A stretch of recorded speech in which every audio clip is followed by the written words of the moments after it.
The protagonist said he had an emergency in his family. He knew their department was up to its ears in work, but he swears he only needs 2 days off. And when he returns, he will make up for lost time. The man, looking at his phone, replied that the new short film department was particularly short-staffed. Therefore, except for special occasions such as weddings or funerals, leave is not provided.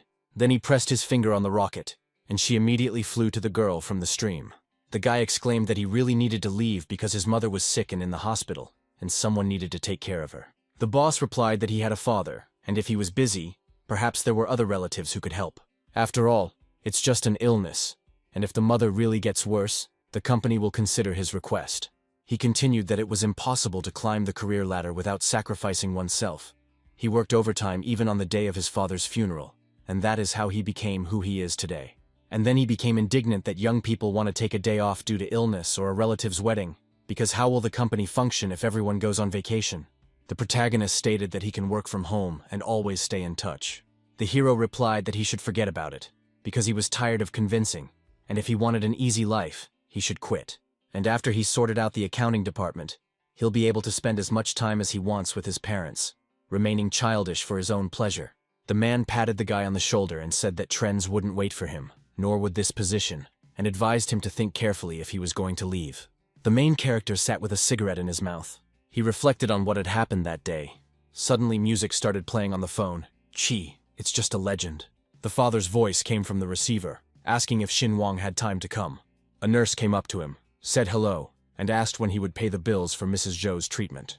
After answering that it would be in a few days, the girl stated that he had said the same thing a few days ago, and if the situation was not resolved this time, the patient would have to be discharged. Nodding, the father said he understood. Then he continued that he was distracted, didn't hear, and asked to repeat it again. The protagonist said that he would return in a few days and would be able to help pay for the treatment. Exhaling, the man replied that his son shouldn't worry. He had already borrowed a little from relatives and friends, and his mother had health insurance that would cover a significant portion. But Shin-Wong insisted that his father not borrow from his relatives, promised to pay the rest himself, and assured him that he would sort everything out. And he assured the man that everything was fine, and he had money. Looking at the balance, he thought that he had been working for a year and a half and was only earning 5,000 a month.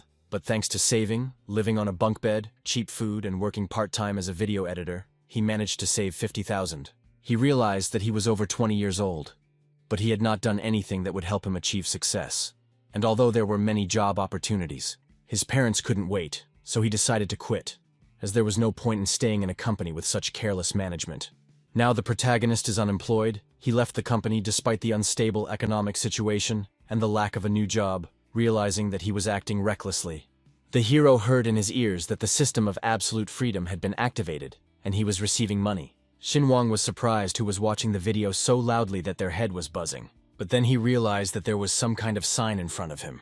His phone buzzed with a message that a deposit of 88,888 yuan had been made. The main character was surprised that it was really scammers writing to him. The voice in his head was heard again, assuring him not to doubt, because the system was activated, and now it was time to start living life to the fullest. Shin-Wong understood that if he had not seen all this with his own eyes, it would be hard to believe that this is actually happening.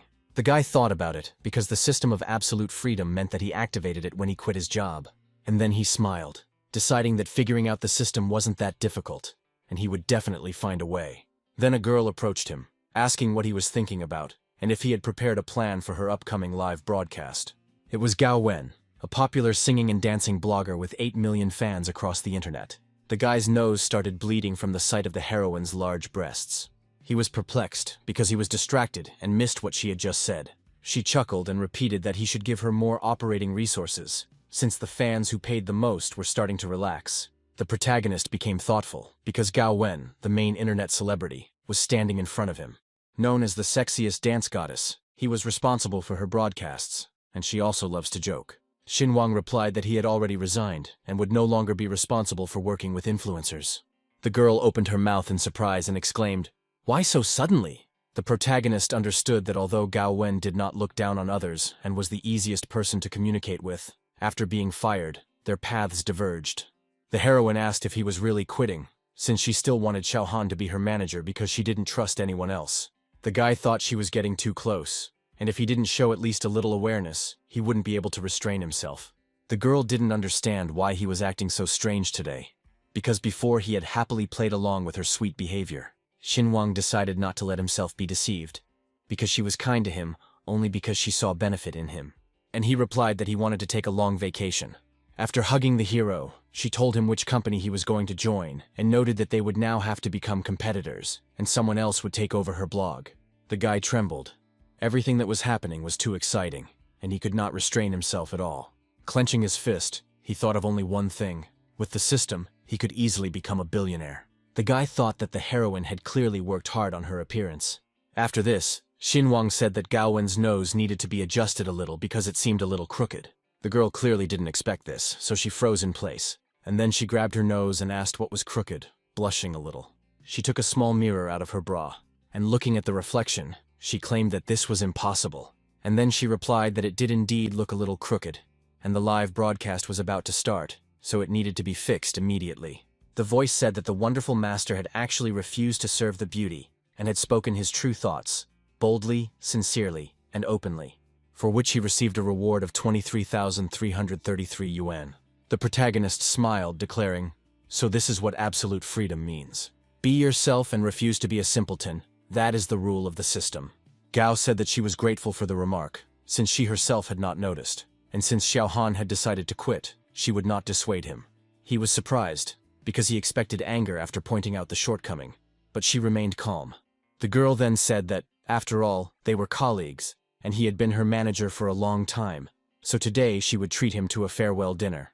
And if she has problems finding a job, let her write. The heroine knows the leaders in this industry. Thoughts raced through his head.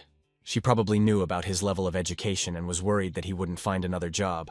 Xinguang replied that he would treat him himself, to which Gao said that the guy had a small salary, and it was better for him to save. The protagonist said that since he was quitting, there was no need to think about money this time.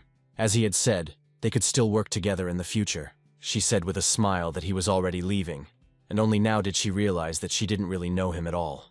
Looking at the girl, he said that he had already packed all his things, so he would go and contact her after work. The protagonist thought that he used to try to walk whenever possible, used public transport, avoided taxis. I only decided to travel by car after 11 in the evening, when public transport was no longer running. In his daily life, even sharing a taxi with someone to split the cost was a luxury. But today he will make a huge exception. And he will order the most luxurious car to pamper himself. The driver got out of the vehicle and invited us to get into the car, calling the ride luxurious. Xinguang noted with a smile that, as expected from a luxury car, it arrived in less than 3 minutes. He remembered the past, that it was already too late to find someone to go on a car ride with, and now he would most likely return home only around midnight. But now he felt like he had become completely different. It was a real leap into another class. The driver opened the door slightly and invited the boss to sit down. The system said that the owner felt so wasteful that he would receive a reward of 50,000 yuan. The man asked again if he understood correctly. The intersection was on Baoxing Street, to which the hero replied, "Yes." And let the driver stop at Laosi's pancake house. The driver stepped on the gas, saying that he understood. The main character smiled contentedly. After all, luxury and pleasure are so good.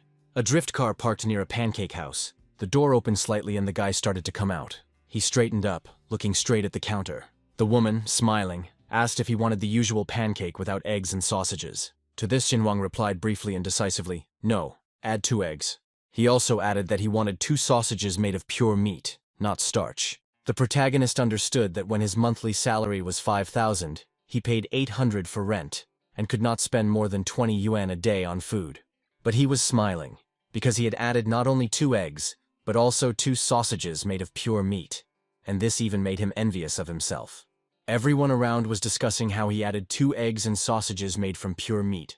Some were delighted, while others claimed that sausages with starch were tastier.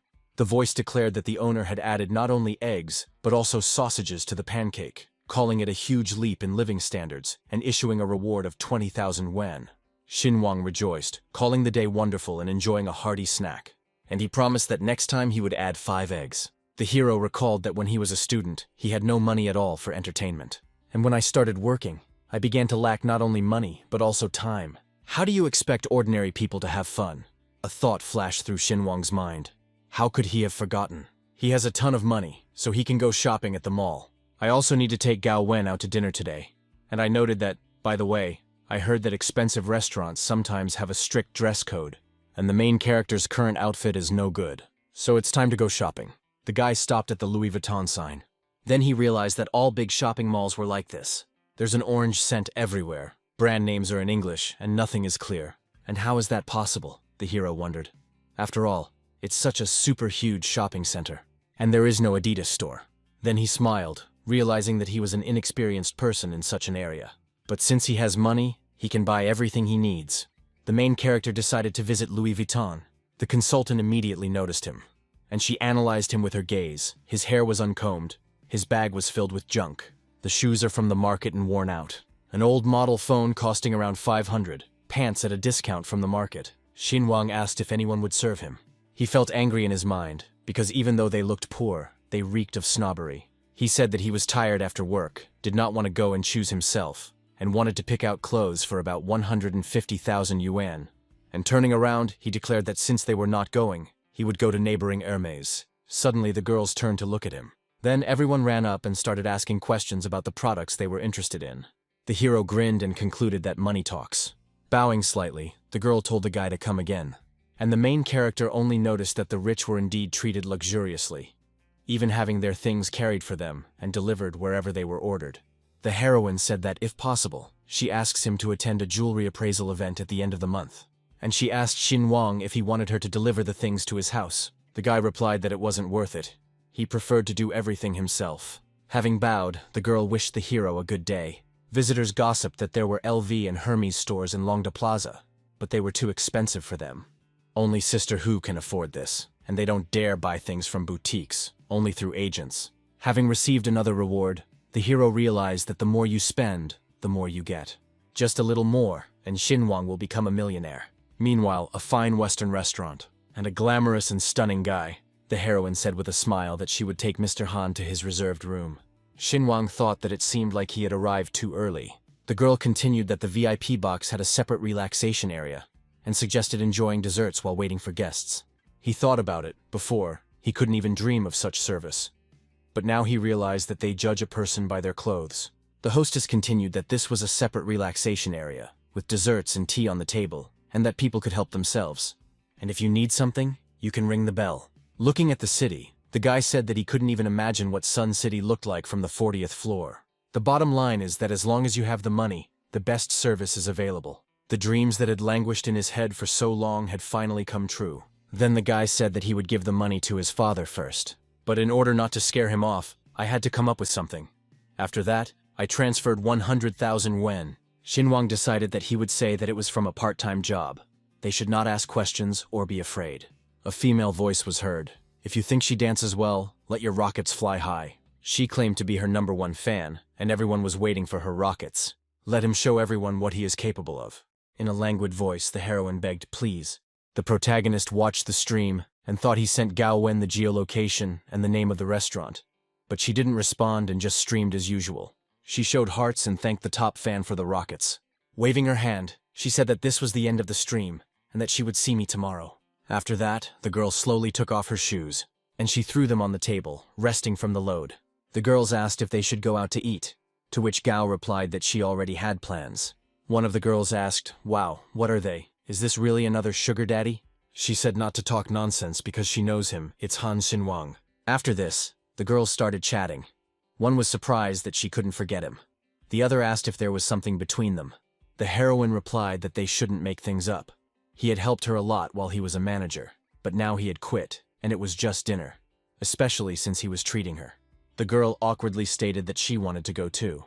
Gao Wen calmly invited them to go together. She explained with a smile that it was just dinner, and since Xinwang was hosting, the place was probably expensive, so they would pay for themselves, so consider it a friendly dinner. The friends replied that they didn't mind. One was tired and wanted to pamper herself. The other added that they wouldn't take advantage of someone else's kindness. One of the heroines thought he had an exhausted face. Xinwang ate jianbing without an egg. What kind of restaurant can he even afford? Stretching, the girl said that she still needed to wash off her makeup and that they would meet in the parking lot. And so, they were already going down in the elevator. The heroine pressed the button on the car keys, and she said that it was good that she could take the car today. One of her friends said that advertising has been tough lately, and she doesn't know when she'll be able to afford a car like Gao Wen's sister. And after the offer to host a dance stream, she exclaimed that it was too tiring. She couldn't dance from morning until night. Another friend crossed her arms and replied that Zhang Qinqin was asking too much, and that in their industry, they were lucky that their sponsors hadn't slept with each of them in turn. And in her thoughts she wondered if Gao had really danced to this swallow, and how many top fans she had visited for her sake. After all, with such an appearance, she is. How can she be considered the top one in the agency? Suddenly the heroine looked at the phone screen in shock. The girl smiled and wondered if the place was really that cheap. But Gao said it was Lingwei, the one in the Qinshan building, the very same super famous restaurant with 3 Michelin stars. My friend was surprised that the price per person there was at least 3,000 yuan, making it almost impossible to reserve a place. The heroine said that he could have simply chosen another establishment in this building, since some people do this on purpose to show off. But Gao Wen was sure that Xinwang was not like that. The heroine thought that he would get it from her for this. They got into the car, deciding that they would figure everything out on the spot. The car started moving, and the girls discussed how the Audi had good suspension and high comfort, unlike the minivan, which bounces like a ball. And others were surprised that she had so many rich people on her streams, and asked if she couldn't hook one of them. Blushing, she said that it was worth doing this, and squeezed out a voice. And she continued that it didn't matter whether she danced or put on makeup. With less pride and money in the form of rockets, she would simply be blown off her feet by the blast wave. Then she said that seriously, who would want to do something like that, even for a lot of money? After that, she asked why Gao Wen was silent and whether he was looking down on her. The heroine replied that marrying on a whim, without financial independence, means putting yourself in voluntary slavery to your husband. She was mentally outraged that her friend was acting tough, and her dancing in live shows was as provocative as could be. Gao continued that she simply wants to provide for herself while she can still work, and strives to earn as much as possible. After all, men can betray, but money never does. Having parked the car, the girls began to get out. Her friend told her to double-check the place, because if she wanted to treat them, she doubted that even she would have enough money for it. And she suggested that Han Xinwang might have gotten the address wrong, but the main character didn't pick up the phone. The heroine chuckled to herself, deciding that this was her payback for communicating with the show-off. The boomerang had returned. Perhaps he was delayed somewhere and could not answer, because he would not have deliberately set her up like that. And she offered to go up. She understood that since they were already here, he wanted to see her grand disgrace until the very end. Gao knew that Lingwei was an expensive place, even though she could afford it. But she also remembered how much Xinwang earned, and he was also very fond of saving. And in general, she believed that if he couldn't afford it, he wouldn't have made such a joke. But if that's the case, then she'll have to treat everyone. The girl looked out into the hall awkwardly. And I didn't understand why the guy still hadn't answered. This is quite strange. This has never happened before. From behind, they heard the hostess's voice asking about their reservation. The red-haired friend confidently answered yes. The girl replied that the reservation was in the name of Han Xinwang. The manager's salary is only 5,000 yuan, and a menu item in this restaurant is equal to at least 3 months of his salary. But the heroine invited them to follow her, saying that Mr. Han had been waiting for them for a long time. She couldn't believe her ears, seriously. The heroines walked forward, and one of them thought, Gao Wen is so lucky, the company allocates resources to her, and she has firmly established herself in first place. She has to settle for only the second, and there are still all sorts of losers who are trying to attract her attention. Han Xinwang is indeed willing to spend big, but could end up without both money and a girlfriend. Does Gao Wen really like someone who pretends to be rich? A friend said that now she is really worried. It might be someone with the same name. The elevator is intended exclusively for VIP clients. Those who can go up to the observation rooms on the top floor. It turns out, this is one person. The red-haired heroine thought that it was probably just a namesake. It would have cost Han Xinyan 3 months' salary. And even then, he would have to starve to save up for something like that. Even if it was really him, the 3 of them would come and see what he would do. Han Xinwang was quite smart. He probably saw that someone with the same name had booked a table at the restaurant and decided to take advantage of the opportunity. The hostess invited them in. The girls hesitated, not understanding why Xinwang was not there. A friend suggested taking a photo since they came here. She beamed and asked if they would take photos, since they said that taking photos in the hallway was not allowed, only in separate rooms. And then she can post it on social media, and who will know if she snuck in here or really came to eat? The red-haired girl thought indignantly. He invited guests, but he himself didn't show up. Nothing unexpected. The blonde was happy, because she had never dined in such an expensive restaurant in her life. She thought, who knows if she will ever have a chance to come here again. The girl suggested not to make a fool of herself, and suggested that it might be a misunderstanding.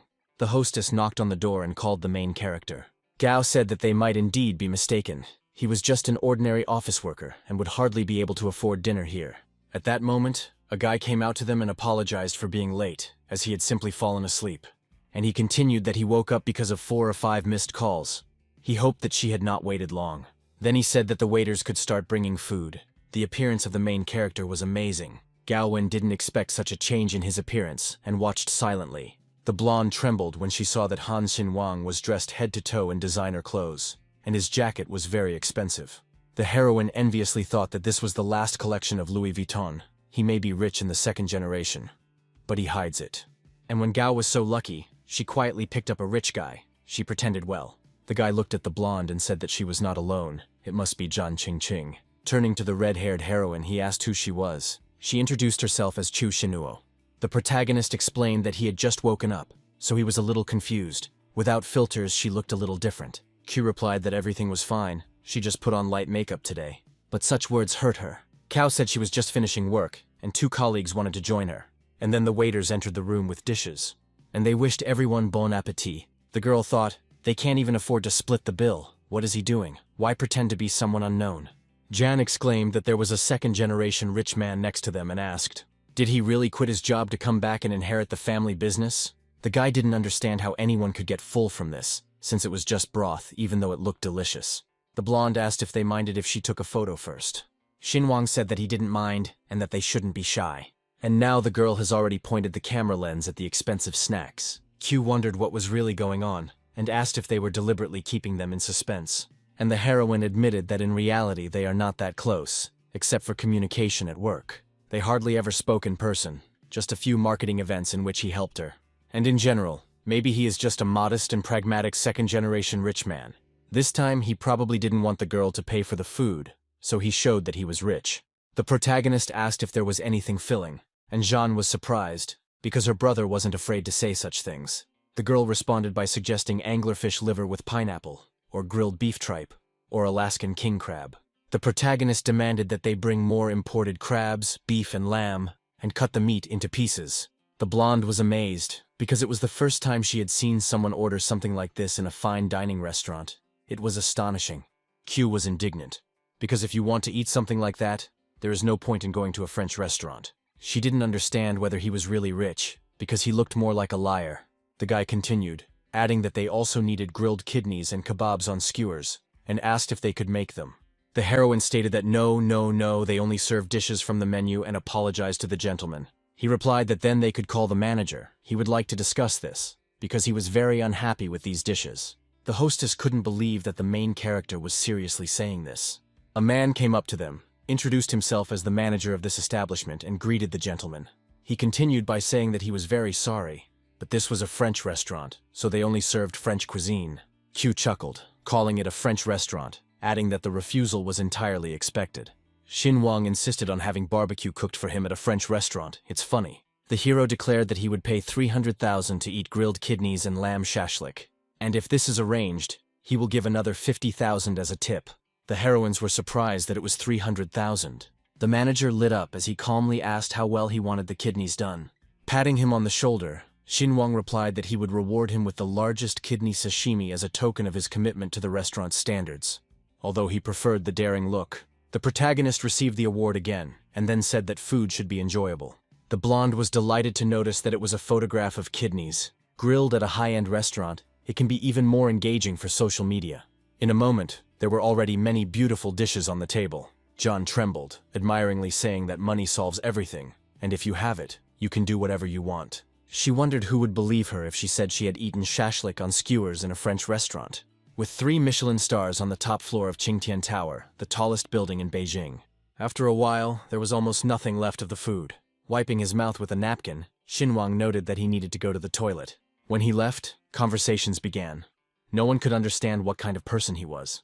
After all, his clothes cost no less than 150,000 yuan, and everyone was sure that he was definitely from a rich family. The blonde said that, as they say, rich people like to taste life. Kyo asked Gao if she wasn't touched and if she didn't like Xinwang. John chuckled, admitting that her heart was practically jumping at the thought of such a rich guy courting her. Another heroine asked that Gao Wen supposedly knew everything, but hid the truth from them. The girl was surprised how she could behave like that if she had never even thought of doing so. Her legs shook, because they didn't really know each other, and she didn't know that Shinwang was from a rich family. The redhead replied that all right, he would believe her. And then she said that nowadays many people pretend to be rich by treating people to expensive dinners. Jan exclaimed that if he had been pretending to be a beggar all this time, then he was an excellent actor. She assured that she had one way to check this. Gao asked hesitantly if they had to check it. After all, that would be too much on their part. Q thought, there is no need to make a scene here. And she said that one shouldn't forget that she is a big and famous star. And any person would spend hundreds of thousands of yuan to win her over. She warned that such people can be manipulative, and that friendship with them is dangerous. The heroine replied that she had no intention of starting a relationship with Khan. Q continued that there was no need to worry. They would reveal his nature, because they were like sisters. The heroes have already reached the parking lot. It flashed through Gao's mind that if Shinwang really was poor, she will still pay, but she hopes that everything is okay with him. Jan enthusiastically asked if her brother had a girlfriend. He replied that no, and that he had been alone all his life. The protagonist continued that before his head was only occupied with work, and there was no time left for relationships. But he understood that he literally lived like a dog, saving every paycheck. How could he be so stupid? This is sad and shameful. A voice was heard offering to stop by the club and buy everyone drinks. It was a red-haired girl who knew one suitable place. The guy answered briefly, "Let's go." The car moved. Shinwang was visible in the reflection of the rearview mirror. Gao Wen watched him silently, apparently worried. And he thought that since he had a ton of money in his account, maybe he should open his own media company. He thought he had worked that long. Who knows how to build a great organization? Q said the place was very expensive, and she could only buy a couple of drinks. She continued that she would have a hard time paying if they drank more, but hoped no one would mind. The heroes agreed smilingly. Suddenly, the former boss appeared in front of them with the girls. The guy was glad that he would finally be able to visit this famous establishment. Inside, music was playing loudly. The couples did nothing but hug, and they kissed all the time. The heroes sat silently at the table. Suddenly the girl broke the silence and said that she would have a margarita. And what about them? The friends replied that one would take a pink lady, and the other a non-alcoholic mojito since she was driving. Noticing that the main character was silent, she thought that he seemed to be pretending to be rich and did not know what to order. The girl repeated the question, "What would it be?" And Khan said that he trusted her taste. And she ordered the most expensive cocktail. Jan was indignant. Why order a strong cocktail, and warned to be careful. The redhead continued that she wanted to try bartender Danny's cocktail. Even though they are expensive, Gao whispered that it was time for her friend to stop this behavior. She replied that they should teach him a lesson. The guy looked around, noticing a couple of famous streamers. Q didn't understand. He was deliberately ignoring her. The hero then apologized for his absent-mindedness, and Chu suggested playing dice. The protagonist asked about the rules. But the girl decided to make the game more interesting, and she explained that if he loses, he must either pay or take off some of his clothes. He recalled that he had previously worked for the company and knew its skills, and then he suspected her of cheating for money. The hero continued that she probably considered him a small fry with no future, and a poor man without a future, but he invited everyone to an expensive restaurant and club. He continued that he had been trying to ignore her antics all day, had realized her intentions, and had suspected an attempt at deception. Shinwang then admitted that he was not from a wealthy family. Q immediately pointed her finger, you see. He replied that he had not finished speaking yet. The main character menacingly declared that although he was not from a rich family, he had money, and he offered her a game for 300,000 yuan. Gao approached them, suggesting that they not get angry and just relax together. Q was indignant, not believing that he had money, and doubted that anyone would believe it. Then Shinwang shouted that he would pay 300,000 yuan and treat everyone to drinks. Now the fun is at his expense. In the background, the waiter announced that the payment was successful and returned the card. The guests shouted that the brother was the best. They couldn't imagine that there was such a generous person here. The girl was surprised, not believing that he actually paid such a sum. And the hero told Chu that he knew how she looked at the poor, but he didn't need respect. Shinwang said that for him, people like her, just pathetic bugs, which can be easily humiliated by money. Jen noticed that her friend was too downcast. She jumped up and said that she remembered about the evening's chores and decided to leave. She ran away in tears. The guy silently twirled the glass in his hand. But the girl said that the drinks were paid for anyway, and they could stay. Someone's voice was heard calling Gao Wen. Some girl asked if the heroine had come to drink away her sorrows after an unsuccessful stream. She asked to talk about work during working hours, because now she is resting. But the stranger continued, accusing her of pretending and putting herself on display. Gao removed the girl's hand and declared that it was none of her business. Xinhuang watched such impudence in silence, and the heroine said that the chance to conduct a broadcast could not be missed. The heroine turned on the camera and happily announced a joint stream with Gao Wen. And showing the girl, she said that apparently she wasn't very eager, and that they should ask together. Messages started pouring into the chat that everyone was waiting. The pink-haired girl thought that with such an advantage as a rich man, she would definitely overtake Gao Wen, so it's worth waiting for her to call. The heroine said that she needed to answer. A voice came on the line, urging Gao Wen to start broadcasting immediately so as not to miss out on a wave of subscribers. And the voice added that the space on the main page had already been paid for, so the stream was mandatory. The streamer said that Gao would not hide because she loves her fans. Then she asked if the girl was afraid. But she replied that no, and it was time to start. The blonde said, "Wow, so many rockets from subscribers. Only they are not for a friend," Gao Wen loses. The stranger was happy, because everything was for her. And in another heroine's chat they wrote that the live performances were weak. They feel sorry for her, because the girl is streaming against her will. Xinhuang silently read the comments that Gao would definitely lose. And I thought, they decided to play dirty then. And then the rocket flew. Big Brother sent a rocket to the girl. She thanked her brother. And then for all subsequent missiles. The missiles continued to fly. And the pink-haired girl wondered if she really had other top donors. She didn't understand why they were wasting money. And she didn't understand why Gao was so feigning surprise. The guy asked if there was any point in continuing further. The blonde exclaimed, "It can't be. My friend isn't dancing anymore, and the rich man is donating." Maybe the child took the phone and clicked by mistake. The girl asked to take a breath. Another rich man decided to increase the number of missiles and send them all to Shuya. And so, rockets also flew at the stranger. The heroine thought, well, finally. And she thanked all her donors. And her best donor wanted her to send the video in private messages. So why not? And now he definitely won't miss the chance to become the hero of this stream. The main character smiled and said, "So that's how it is." And he started poking at the screen, sending Gao Wen 100 missiles, then already 500, and 1,000 missiles. In the end, streamer Gao Wen won. The opponent was in complete shock. How could someone send 1,000 missiles to this girl? Gao bowed and thanked her big brother. But to earn that kind of money, it takes hard work, so it's not worth wasting it on her. The pink-haired girl was angry at how Gao took all the glory for herself. Tens of millions of wen were spent on donations, and the stream had millions of viewers. Even the platform's top streamers can't dream of such figures. The protagonist encouraged Miss Shui, saying that she had done well and could surpass Gao Wen. The blonde understood that his words could seriously anger the streamer.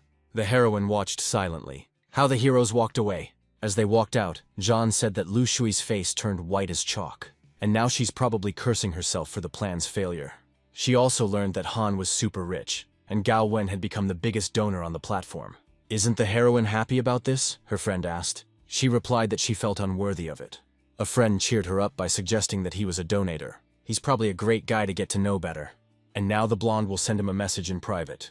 A notification was heard from behind. It came from Khan. John exclaimed that it was the sound from a streaming app. After all, she had just sent a message, and immediately a new one arrived. The main character replied that it was just a coincidence and that one shouldn't look at it that way. And despite being fired, he still receives messages from work, so there's no point in imagining things too much. Cao said that now he has spent 1 million, and what will happen next? He will spend 1 billion. Xinhuang replied that although he had some money, he did not earn 1 million in a second. John said that big brother had Wang in his nickname, and it's not good to lie if it really was him. Suddenly, someone's voice called out to Gao Wen. A drunk boss appeared at the door, saying he had been watching the stream. I recognized the club from the background and went out to get some air, meeting her just in time. And then he saw Han, who was nearby, and laughed. Was it really Gao who invited him? She replied that she actually relied on Xinhuang, since he had invited her to dinner and treated everyone to drinks. The man said she must be joking, and he asked if she had fallen for this poor guy and was now trying to cover for him. And then he said that he knew the truth, that a mysterious stranger was paying for the drinks. And he doesn't believe it was Xinhuang. Jen ran forward, exclaiming that it really was him. The boss was indignant, who allowed her to open her mouth. A couple of fans appeared, and that's it. I became bold. But even these fans are not real. He continued that the company had invested a lot of effort and money into it to gain subscribers. The company considered her a loss-making asset and advised her to study with Gao Wen, whose evening dance brought in millions. And if Jean is already streaming, then let him at least take off his clothes while putting on makeup. There's no need to act like a prude. The boss continued, reminding Gao Wen that she seemed to say that she didn't want to be a dancing streamer anymore. He promised promotion and TV appearances if she accepted his offer. But for this, You only need one night with him. Suddenly someone stopped the man's hand. It was Xinguang who demanded respect. The boss pulled his hand back and said, "Listen, you poor bastard." He asked what the hero could give her, money or clothes. After all, he wears counterfeit brands himself. Xinguang told the boss to get lost from here. Gaowen said that if manager he harasses her again, she will terminate her contract with the company. He chuckled that she had to work for another year. The girl replied that she had earned several million today alone, and she has personal savings, so she will definitely be able to pay the fine. The man burst out laughing because even if she pays the fine, the company won't let her go anywhere. Who in their right mind would give away a cash cow? Besides, just one word from his boss, and she will be on everyone's blacklists. Standing in front of Gao, Han stated that since the girl could not leave, the main character is ready to buy the Meow Media Company, and then it won't be her who has to quit, namely to this man. He chuckled and said, "Wow, well that's impressive. He'll wait for that broke bastard to buy the company." And he spat and said that he had driven me crazy. Damn idiot, decided to show off in front of others. Suddenly Jeanne began to tremble with tension, and unable to hold back her tears, she asked if they were really not real. Gao turned to the girl and asked what. Jeanne screamed, not believing that all of her donors and the fans were fake and hired by the company. Taking her friend's hand, the girl said that many people enjoy watching her makeup on stream, and he Shui is deliberately putting pressure on you to manipulate you, and it's best not to react to him. Stroking Jeanne, she told her not to be upset by the words of this vile scumbag. The main character just silently watched what was happening. Gao Wen then turned to Han Xinguang and thanked him for standing up for her, and she thanked her trembling friend for helping her find out the truth about Shuya. She burst into tears, realizing that without her friend, she would not have known how they were all looked down upon. Then the friend started stomping and shouting obscene phrases. The heroine said that she was grateful, but asked him not to do that again, because she and Mr. He were colleagues. The main character said with a smile that he didn't really like him anyway, and here was a chance to express everything. The girl extended her hand and said she didn't know if they would ever get together again, but she believes in Khan's great future and asks him to take care of himself. After shaking her hand, he told Gao Wen to take care of herself too. The car's headlights lit up. The protagonist realized he had gotten so carried away launching rockets on stream that I missed the notification. 1, 10, 100, 1000. The guy laughed with joy because now he had become a real millionaire. Xinguang decided to fly by plane to get home faster. Looking at the prices, he was indignant that he had previously ridden the express train for only 300 wen. But after exhaling, he said that he would have to fork out some money. The system congratulated him by sending a reward for choosing the most expensive option. The main character has already arrived at the dorm room. Very soon morning came. Xinguang was sleeping soundly when, suddenly, they started knocking loudly on the door, saying it was time to pay the rent. Barely waking up, he thought that she had started whining again a week before payment. Although the time has not come yet, the shouts continued, demanding that Han Xinguang come out and pay the rent. The hero barely forced himself to get up. It was only 6 in the morning. He shouted, "At home, but let the people sleep longer." He left the room, and the woman immediately declared that young people today are completely lazy, and they are incapable of showing even a drop of responsibility. The guy squeaked the QR code on the woman's badge, and he stated that it had been paid for a year in advance. I received a notification that 10,000 yuan had been received. She didn't understand where the poor boy suddenly got money from, and also to pay the rent for a year in advance. The heroine noticed that Han would overpay by 400 yuan. Yawning, he said that they should consider it payment for the service and not bother him for a whole year. The door slammed right in front of the heroine's nose, and she remained standing silently. Falling onto the bed, he thought that the plane was only at 10. "And you can sleep some more." The neighbor asked if his brother had won the jackpot. Paying a year's rent in advance was already great, but he also added half a month's rent to her. Suddenly, a voice in his head said that the gentleman's coolness had reached new heights, and he deserved a villa in Swan Bay. The main character grabbed the phone abruptly and looked at the screen. And now he has not only a room, but also an entire villa. The neighbor simply watched the hero in silence. Xinguang quickly got dressed, and he began to descend from the second tier of the bed. The guy asked where the neighbor was going in such a hurry, to which he shouted that he shouldn't get bored, he would soon return after visiting his parents. Now, with that kind of money, the protagonist can pay for a VIP room for his mother. The parents discussed how Han was agitated and transferred 100,000 yuan to his mother, and they were worried that he might have done something illegal to get her treatment. With a smile, the man said that there was no need to worry. After all, he was their son. The room opened suddenly and a scream was heard, "Mom." Her son asked her how she was feeling, and asked her to answer honestly whether she was feeling better. Smiling, the mother said that her health had worsened a little, but after the operation she was already much better. The father asked whether his son would have problems at work because of his sudden leave, to which the main character replied that he quit. The parents exclaimed, "How is this possible?" And then the parents supported their son, saying that now he had a reason to rest because he had lost so much weight. The guy was pleased to know that no matter what, he was supported. The protagonist asked if dad had managed to pay the medical bills. Patting his son on the shoulder, he said that he had managed to borrow some money and would return the 100,000 to Xinhuang. He said that let the money stay with the father, and now they could repay the debt. The man hesitated when he said that he borrowed them from relatives. The main character was indignant, probably at his aunt and uncles. The Khan exclaimed that he would return their money immediately. His father held him back, saying that he and his mother would pay him back.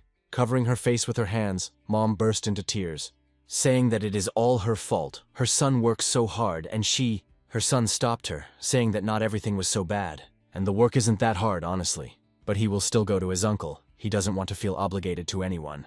The driver was standing near the hospital. Xinhuang said he needed to go to Hutong Street 32. The car moved, bouncing on the bumps. The main character was outraged by such roads. Sitting in the trailer, he recalled that the roads had been promised to be completed within 2 years. The driver said that the contractor removed the asphalt, promised to level the ground, but disappeared. Xinhuang was outraged. Where does the law even look? He thought that without his parents, he could have remained a beggar in the wilderness. But thanks to them, he received an education. The main character paid the man, and looking at the house, he thought that his relatives lived in a mansion, almost a mansion, with more than 100 square meters, while his family was languishing in a shack 10 times smaller. Clenching his fists, he thought, what if his grandfather's inheritance had gone to their family? They would live in a mansion. And now I have to beg my relatives to lend me a measly 50,000 yuan for treatment. Opening the door, a girl appeared on the threshold and asked who was there. The heroes were surprised at each other. Then Xinhuang asked Wang Ju what she was doing in his uncle's house. They looked at each other. Chu, hesitating, began to speak. Having hugged the heroine, the guy said that it would be better for his future wife to be in his house. He thought about it, that's it. Turning around, the main character asked if his uncle was home. Ju wondered why Xinhuang was so cold towards her. Having spanked the girl on the butt, the guy asked her what she was staring at, to which she replied that Xinhuang looked like a complete nobody. He doesn't have a single brand of clothes, even though he lives in a big city. In their hinterland, it's much better. At least they can afford brands.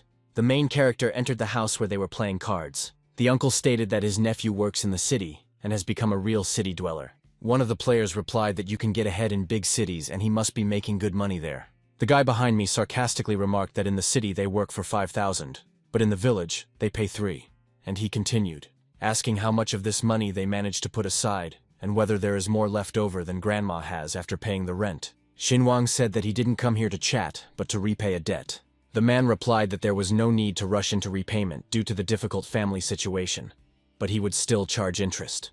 To which the hero replied that he shouldn't worry. The uncle stated that they both understood that he lived in a big city, tried to save money and help his family. Then the man said that since he insisted, he would not dissuade him, and that it would be fine to return it in parts.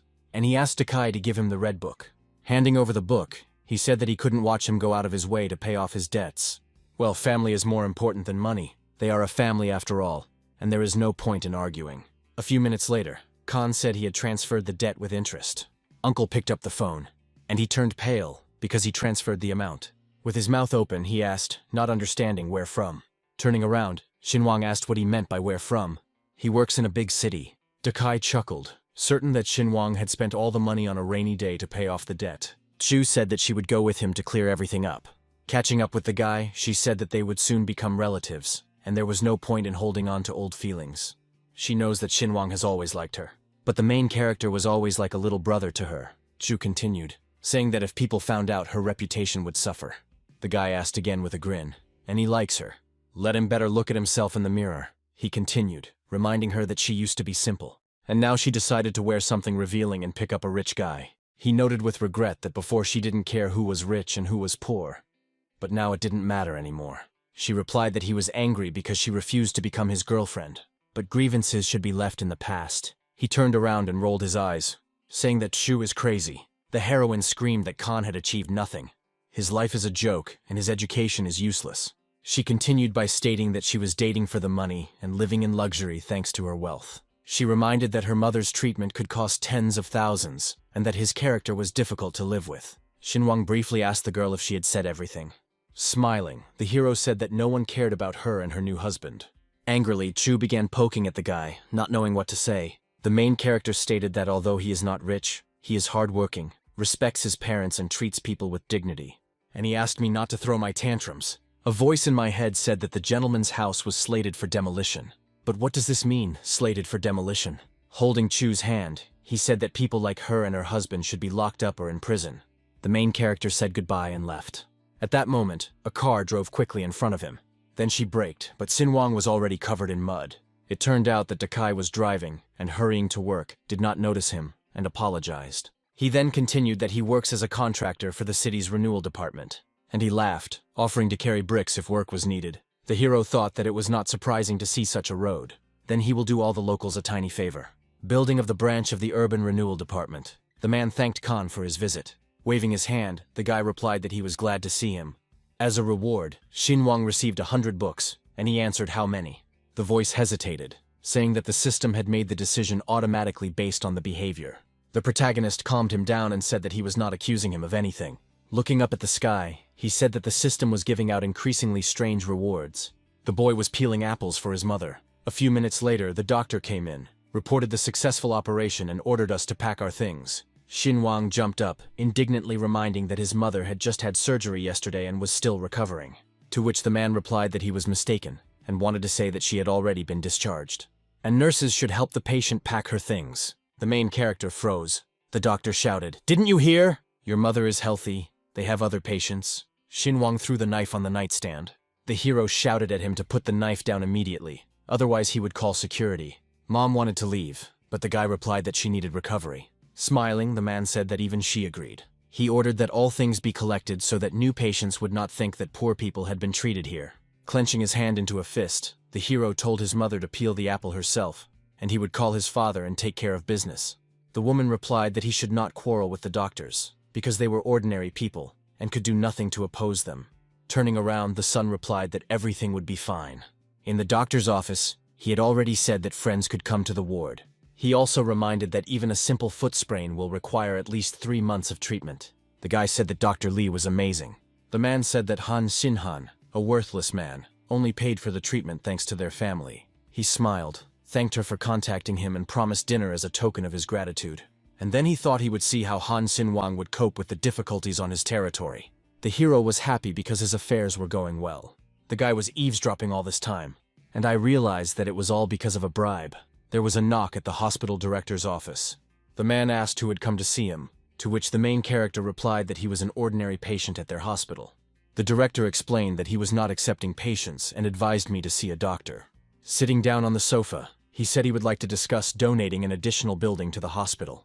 The director replied that if they had nothing better to do, they should go to the consultation window.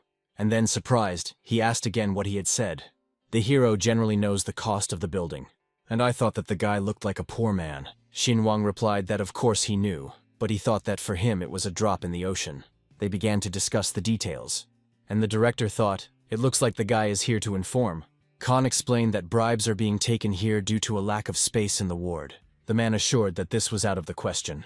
The main character told a recent story about his mother, to which the director admitted that the ward was a bit cramped. But discharging a person immediately after surgery is not possible. He didn't believe a single word, after which the hero handed over the voice recorder. The man began to listen. The recording contained a dialogue between a doctor and a guy in the office. The man stated that the recording could have been faked and was not evidence. Khan replied that the recording could be considered fake, but he would donate the real building. And he called Mr. Kang, offering to take on the renovation of the building for the district hospital. Now let's see what the hero can do to resist this. Xinguang approached the director, offering to talk on the phone if he didn't believe him, and he handed the phone to the man, telling him not to be so stubborn. The director listened to the voice, and I realized that it really was Mr. Kang. It turns out that this young man was not lying, but the man still insisted that one recording was not enough. He thought that if one building was not enough, he could add a few more. And finally he said that such doctors should be severely punished. Stopping the guy, the director asked his name. The protagonist replied that his name did not matter. But if that's what he needs, that may call the guy a messenger of justice. A few minutes later, the man made a call, and he sternly demanded that he be immediately provided with the latest lists of patients discharged after surgery. The doctor was informed that Director Li was waiting. The man suddenly fell to his knees, begging not to be fired. After all, he has a large family to feed. The director said that he thought about his family, and about the families of his patients. Chu gave her boyfriend a massage and admired his success in business. Suddenly, someone burst into their room, accusing the hero of lying, because the stranger's wife had just been kicked out of the room. He continued, explaining that she had been pushed out of the hospital and was now angry and would not let him come home. The guy jumped up, shouting that. Taking the phone, he started babbling that everything had been mixed up, and that he would call now and find out everything. He started calling, but there were only long beeps, and then a voice said that the dialed number was unavailable. The mother asked her son if maybe it wasn't worth hiring a nurse and buying all the equipment. The hero replied that the hospital had organized all of this, free of charge. He chuckled, thinking that he would be doing good deeds selflessly. Dakai's cry was heard, blaming Han Xinwan for what had happened. After all, he paid almost 10,000 yuan for the room, but because of him, everything was lost. The woman became angry and asked what he was talking about. The main character said that he spent more than 10,000, but his mother was still kicked out of the hospital. Dakai denied this, claiming that she should have been discharged after the operation. The son replied that the director had given this order after learning about bribery and corruption in the hospital. The guy said he was demanding compensation, to which he only smirked, shaming him for demanding money from a poor family. Let him not even compare their lives. Then Xinwang started to lead Mom away from this idiot. The hero thought, after all, a beggar can't have connections. Maybe he was just lucky. Then Dakai spat, saying, "Pfft on this poor guy." The protagonist looked after him. Stupid fool, he thought. The woman was worried that the guy would start taking revenge. Xinwang laughed and replied, "I wonder how he would do it." Dakai thought about it, because the guy in the car looked like Kang. Although he shouldn't appear in such a place, the car stopped at the gate of the main character's house. He ran inside, thanking for the help. Xinwang stated that the respected man came to thank ordinary people for their help and politeness. The man thought that Xinwang was hiding his affairs even from his parents, but Kang understood everything in time. The boy decided to move away, telling his mother that he was quick. What kind of person is he? So rich, but he doesn't want to show off in front of everyone. Kang said that everything that was asked to be done by today was already ready. Dakai picked up the phone, greeting Mr. Zhao with a smile. On the line, they told him that he was no longer involved in road repairs. He pressed the brake pedal sharply. The car stopped in the middle of the road. The hero asked how that could happen. Dakai continued, explaining that he had already hired workers and paid them in advance, and now he was suddenly stunned. Jay replied that construction companies now have new rules, and if workers do not meet standards, cooperation is impossible. The phone started to fall out of his hands, and he kept repeating, "No, no, no." The man chuckled. What could he do? He couldn't disobey Mr. Kang. Dakai was carrying a red packet, and he said that he had made arrangements with Mr. Zhao in advance. He takes on the construction and repair of roads, and the other one simply receives interest. What if his profit increases? As he thought, this man was simply not satisfied with the small percentages.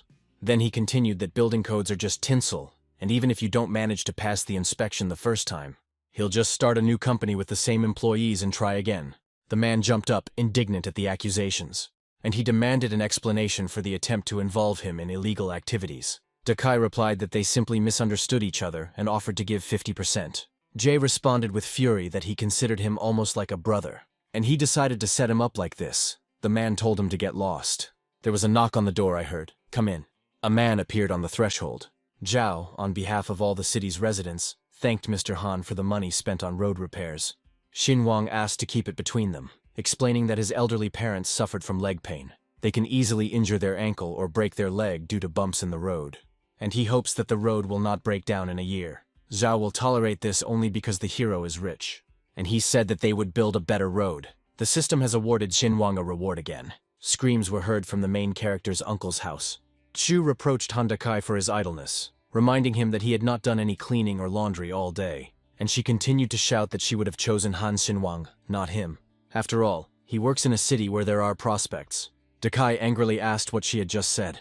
The girl replied that even an idiot was more useful than him, calling him useless. In his place, she would have knelt before Chief Zhao and begged for her job back, surprised at how he could have fooled her like that. Turning around, she said that she would rather go to Xinwang, but the hero stopped her. Then he hit her in the face and shouted that she hadn't earned anything. The parents were shown the documents. The woman didn't understand what all this meant. The engineer himself explained that the road construction would only affect 1 square meter of the site, and as compensation, the company will build a house. The engineer added that if the conditions are unacceptable, other compensation options, including monetary compensation, can be discussed. The parents did not understand when prosperity had come to the village. Father shouted to Xinguang that they would build a house for them. And so, they were already standing at the station. The mother told her son to take care of himself and his health, and not to stay late at work. Hugging her, Xinguang said that he would definitely take care of himself and hurried to the bus. The heroes said goodbye. Sitting on the phone, the main character thought how lucky he was to have visited his parents and earned some money. Gaowen noticed him and asked what he was doing there. The guy said he went home to visit his mother. She asked worriedly whether he had quit because of the woman's illness, and inquired about her health. The main character replied that everything was fine already. She was glad of such a chance meeting. Xinguang also found this a pleasant coincidence. Suddenly, Gaowen asked him if he had any plans after leaving his job, and whether he had applied to a new company. But if suddenly he doesn't want to talk about it, then it's okay. The hero replied that he had no plans to get a job yet, but might even open his own business. In his thoughts, he admitted that he would specifically buy the building opposite his former work. She replied that if necessary, Khan could turn to her for help, adding that she has useful business contacts. She was mentally outraged that He Shui had gone completely crazy, calling her 100 times a day. The voice on the other end of the line said that they had been waiting for her on the live broadcast for half an hour. Let him hand over the tickets and just start the stream. Gaowen replied that the plane was about to take off, and the next flight would be in 10 hours. But He Shui didn't care at all. There's nothing wrong with waiting 10 hours. She was indignant that she had been occupying the first place in the company's ratings for 6 months already. And she earned a lot of money, so she can't be considered a freeloader. The boss reminded her that she shouldn't forget about the contract. The man heard Xinguang and said that now it was clear why she was uncomfortable. The heroine said that she didn't make anything up. Today I posted photos of round-trip tickets in the work chat. The boss replied that then it would not be difficult for her to prove it on live television. Suddenly, the main character snatched the phone from the girl's hands, and he told the man to name the amount of the fine, and he would pay it. And this conversation was recorded, and Xinguang can go to court. At that moment, the main character ended the call. The boss was as indignant as he dared. Zhao hesitated, hoping he was joking about the fine. She felt awkward, and wondered if she deserved such support. She said that it would be better to pay for it herself somehow. Xinguang replied that there was no need to worry or be concerned. After all, he was planning to open his own media company, buy an office opposite his former work and find friends to help. The heroine was surprised that he wanted to create a company just to compete with their firm. The guy told her that he could offer her a job in his company, and they will have a profit of 70 to 30%. Gaowen smiled, saying that he was amazing. The main character thought about increasing the share, but the girl shouted no, because she thought the interest rates were already too high. For such conditions, she should have been offered much less. The hero explained that he wanted to repay the kindness shown, and her help will be invaluable. The guy guaranteed that she would earn so much that the penalty would seem like a trifle. He added that he had paid her salary for several months in advance.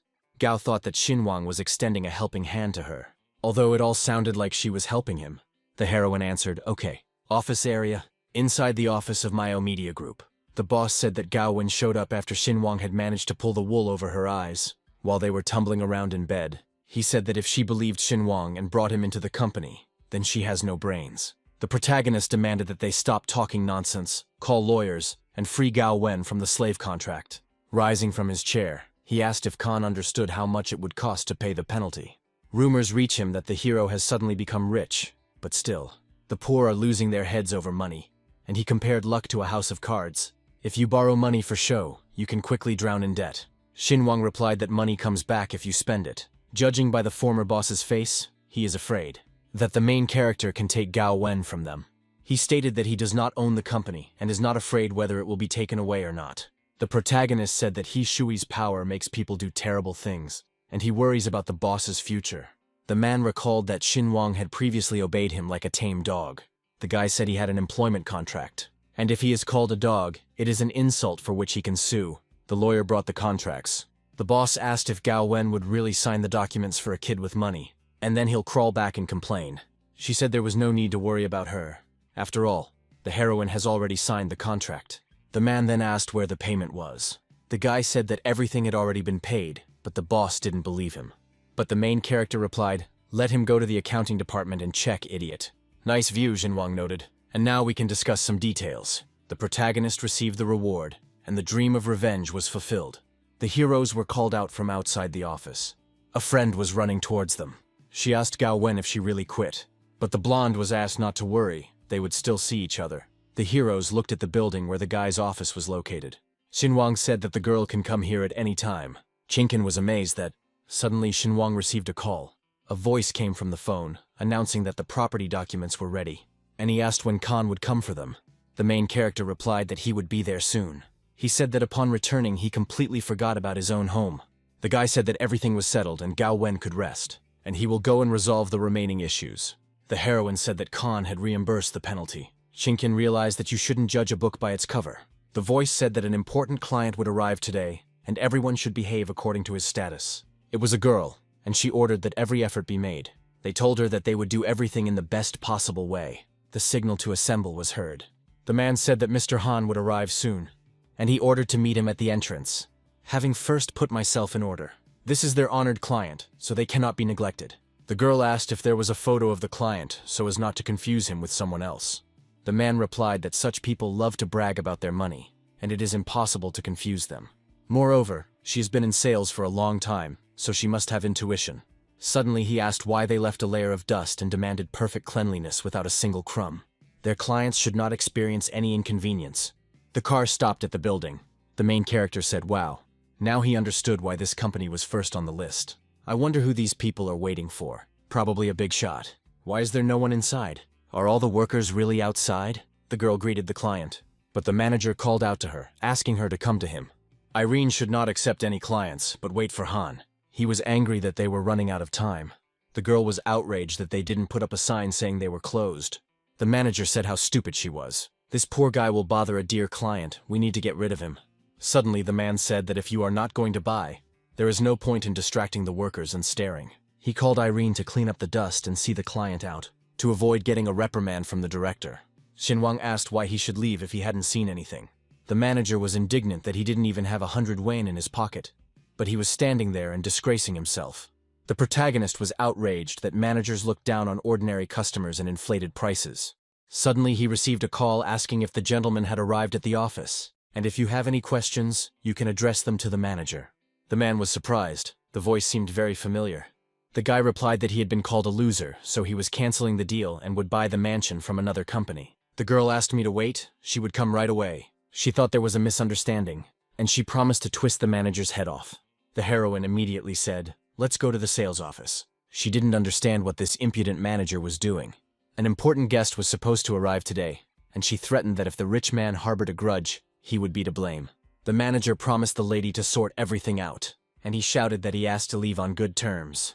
That mysterious rich man must have found out that they were entertaining the rabble. Judging by the poor man's face, the manager was clearly mistaken in hearing the boss's voice. Grabbing the girl by the ear, he shouted that her prettiness meant nothing, and that it was because of her that she was having problems with clients. She began to cry, saying that she was just doing her job.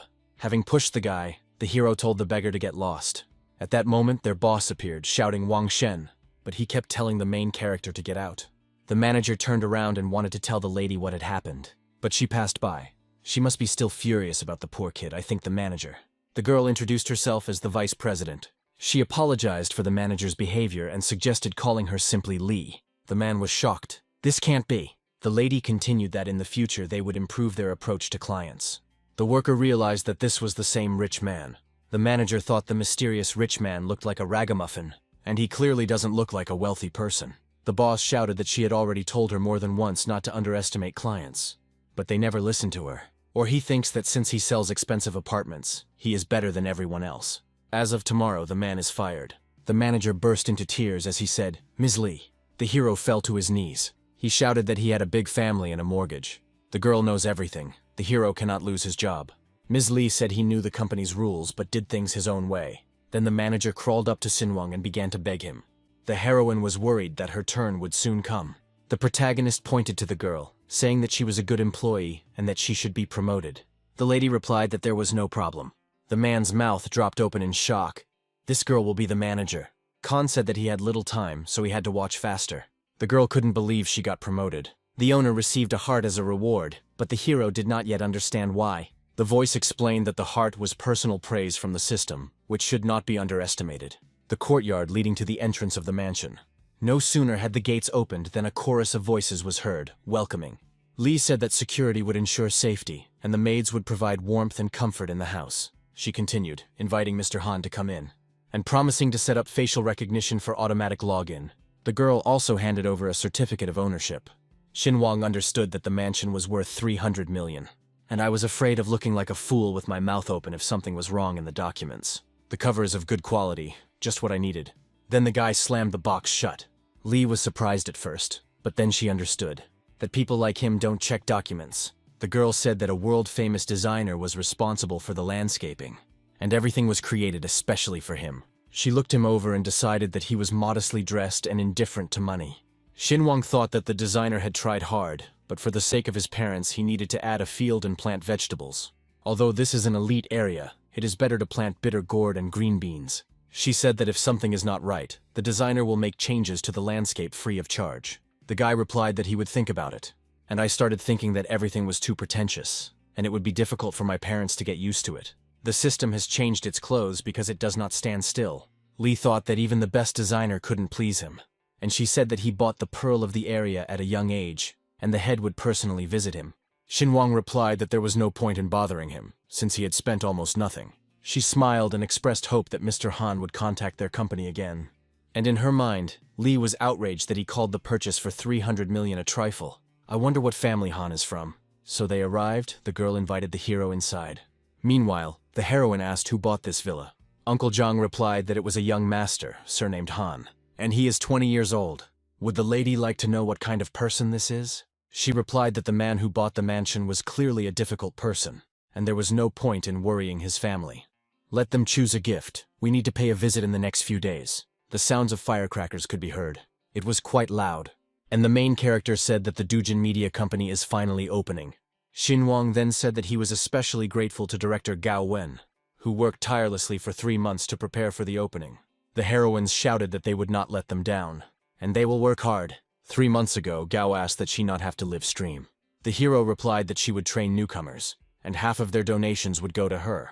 Gao Wen asked, "Isn't that too much?" The girl had the best understanding of trends, audiences, and streaming settings, and we couldn't have done it without her. The guy continued that once all the processes are established and the newcomers are trained, they will be able to conduct their own streams. But she firmly decided that she wanted to help. Morning of a working day, the boss found Dujin Media accounts, and I thought, wow, how many people they have recruited. He flipped through it and laughed, puzzled by how anyone could seriously expect to break into the media giants. Did you really want to fight them? Suddenly a voice was heard that this gang of theirs was across the road. What was the problem? And what is that grimace on his face? The man stood up, greeted his brother after the trip, and asked how his wives were doing.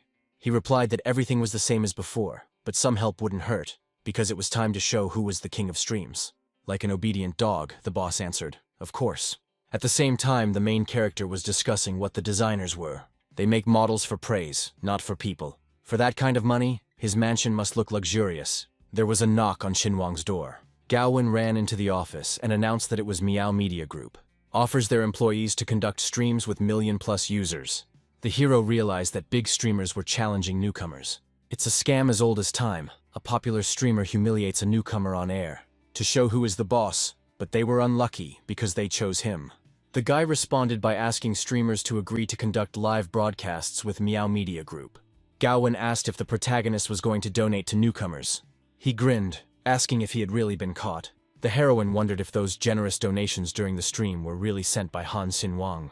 The guy explained that money means nothing if it can't be spent wisely. But when invested in the right cause, they acquire meaning. The girl didn't understand, because spending such sums in vain was unacceptable. The hero explained that this is an investment, and then competitors will start to turn to newcomers and ask about victory. Xinhuang then said that the girl lacked confidence, since she had taught herself how to present content. She shouldn't worry, the hero knows his limits. She thought that spending millions on donations would not be a problem for Xinhuang. After all, he knows all the tricks of Meow Group and trusts her, which means she should trust him. The girls were discussing what to do if they agreed.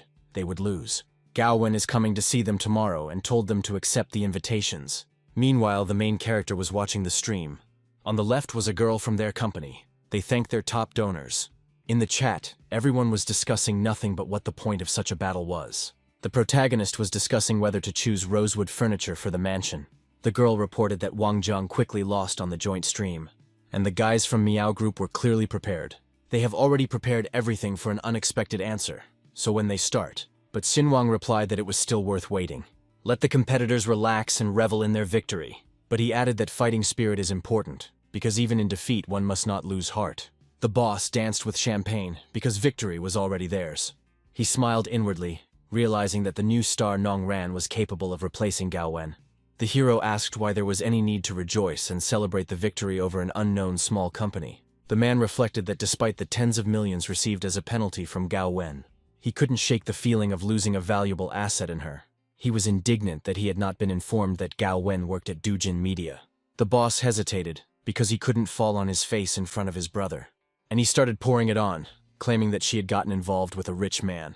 The hero replied that as long as they were in control of the situation, nothing terrible would happen. Suddenly they were informed that huge donations began appearing on all of their competitors' streams. Last time he won the donation battle on only one stream, but now he wins on all 10 at the same time. The hero tried to console his brother by saying that their company donates to its own streamers. He replied that they could not lose. The guy screamed, "No, no. A new wave of donations has started again." The heroes froze in surprise, and the brother shouted, "Don't worry, you say." He declared to Hishuyu that they must win. The main character received awards, and I didn't worry about my expenses. Gaowen didn't understand. Why continue to donate if they have already won? The guy said they hadn't seen the world of streaming, so he showed them. The heroine looked at the screen. This isn't just big streaming, it's huge. A girl should not forget her most important goal, to reach the top in the media space. She can go and praise the guys for a job well done. And yes, since the streamers from Meow Group lost, now they should remove their company's tag and put up a new one. Looking at the tablet, the main character thought, this is the room of his dreams. Some kind of purple tree, French style. Who cares? That's exactly what we need. I wonder how much the system gave him for donations. 1 billion, the more he spends, the more he gets. There was a commotion in the office of a major media outlet. The employees wanted to get information about the new media company. At the meeting, their overnight success was also discussed. The streamers thanked all the donators, and they were glad that the stream was finally over. They ran up to the boss, rejoicing at the unexpected victory. They were interested in how much it cost. The main character was unhappy with the fluctuations in rewards. And the girls shouted that they hadn't thought about such success, and that they will be able to suddenly get rich. Meanwhile, the competitor's office. The man clicked the mouse. The girl asked if they should change the name, since Dujin Media actively promotes their streams. And he notes on social networks, hinting that it's time to abandon the old postfix. My brother yelled that it should have been so easy. But there were how many millions of yuan there were? 500 million. He continued, accusing the company of becoming a laughingstock because of him. The hero trembled, insisting that they had also made money and there were no losses. The brother glared at the boss, and he threatened that if he said even a word. He continued, lamenting that if Gao Wen were still in their company, then, out of those 500 million, at least 100 would have been donated to them for sure. And all this happened literally overnight. The hero said that this is not the first time the donor has supported Gao Wen. It's all the boss's fault because he treated her inappropriately. The man awkwardly asked if his brother acted differently. Then the hero became furious, and he kicked the boss out. The girl grabbed Xinwang's sleeve and asked if it was wise to spend money like that. She calculated that out of the 500 million earned, they would only get 180. But the main character said that it was not much at all. After counting again, he continued that yes, the amount was still small. This surprised Gaowen, because the expenses were enormous. Xinwang said they surpassed leading streaming companies overnight. Therefore, he would like to thank the heroine. After all, she is passionate about her work and inspires others to do the same. And now, the path to success will become even easier. Suddenly the phone rang. The voice on the other end of the line said he was an employee of the repair company that Mr. Han had recently contacted. After pausing the call, the guy said that I didn't have to be shy and could collect my reward for the streams. As was agreed, part of the newcomer's donations honestly goes to him. He said that his business ideology is simple. The more workers earn, the happier they become and the better they work. Entrance to Han Xinwang's mansion. Inside the mansion, orders were given to stack cement and bricks at the entrance. And do not touch the load-bearing walls. The old man's voice was heard, who came to visit his new neighbor and brought his company's products. The protagonist thought, looking at the man with impeccable manners. Xinwang wished he had a butler too. And then he turned to the hero, apologizing for the mess caused by the renovation. And because I'm all covered in dirt, the old man replied that he had come unexpectedly, because they were neighbors and would see each other often. Xinwang wondered what if even butlers behaved like aristocrats. That area clearly belongs to the rich and famous. Then the main character said that neighbors should help each other in difficult situations. And he promised to visit as soon as he sorted out his affairs. It was lunchtime, and the main character finally decided to take a break. An afternoon of continuous repairs. They said on the phone that there would be a class reunion that weekend, and that the girl from school would also be coming. He thought that the alumni meeting was just an excuse to show off, since he was the worst in his class at school. And he decided that this time everything would be different, answering, "Okay." The hero did not understand why he agreed so quickly. The butler reported that the young man was polite and respectful. He even took off his gloves before taking the gift. He also works with builders to build a mansion with his own hands. The girl turned around and screamed. It must be him again. Crossing her arms over her chest, the heroine said how many times she had told her brother not to bring people here. The guy became indignant, reminding her that he loved CC and was going to marry her. She burst into tears, asking what was wrong with her. She continued, suggesting that they leave, as Mrs. Ping was clearly unhappy with her presence, and she didn't want to ruin her relationship with her sister.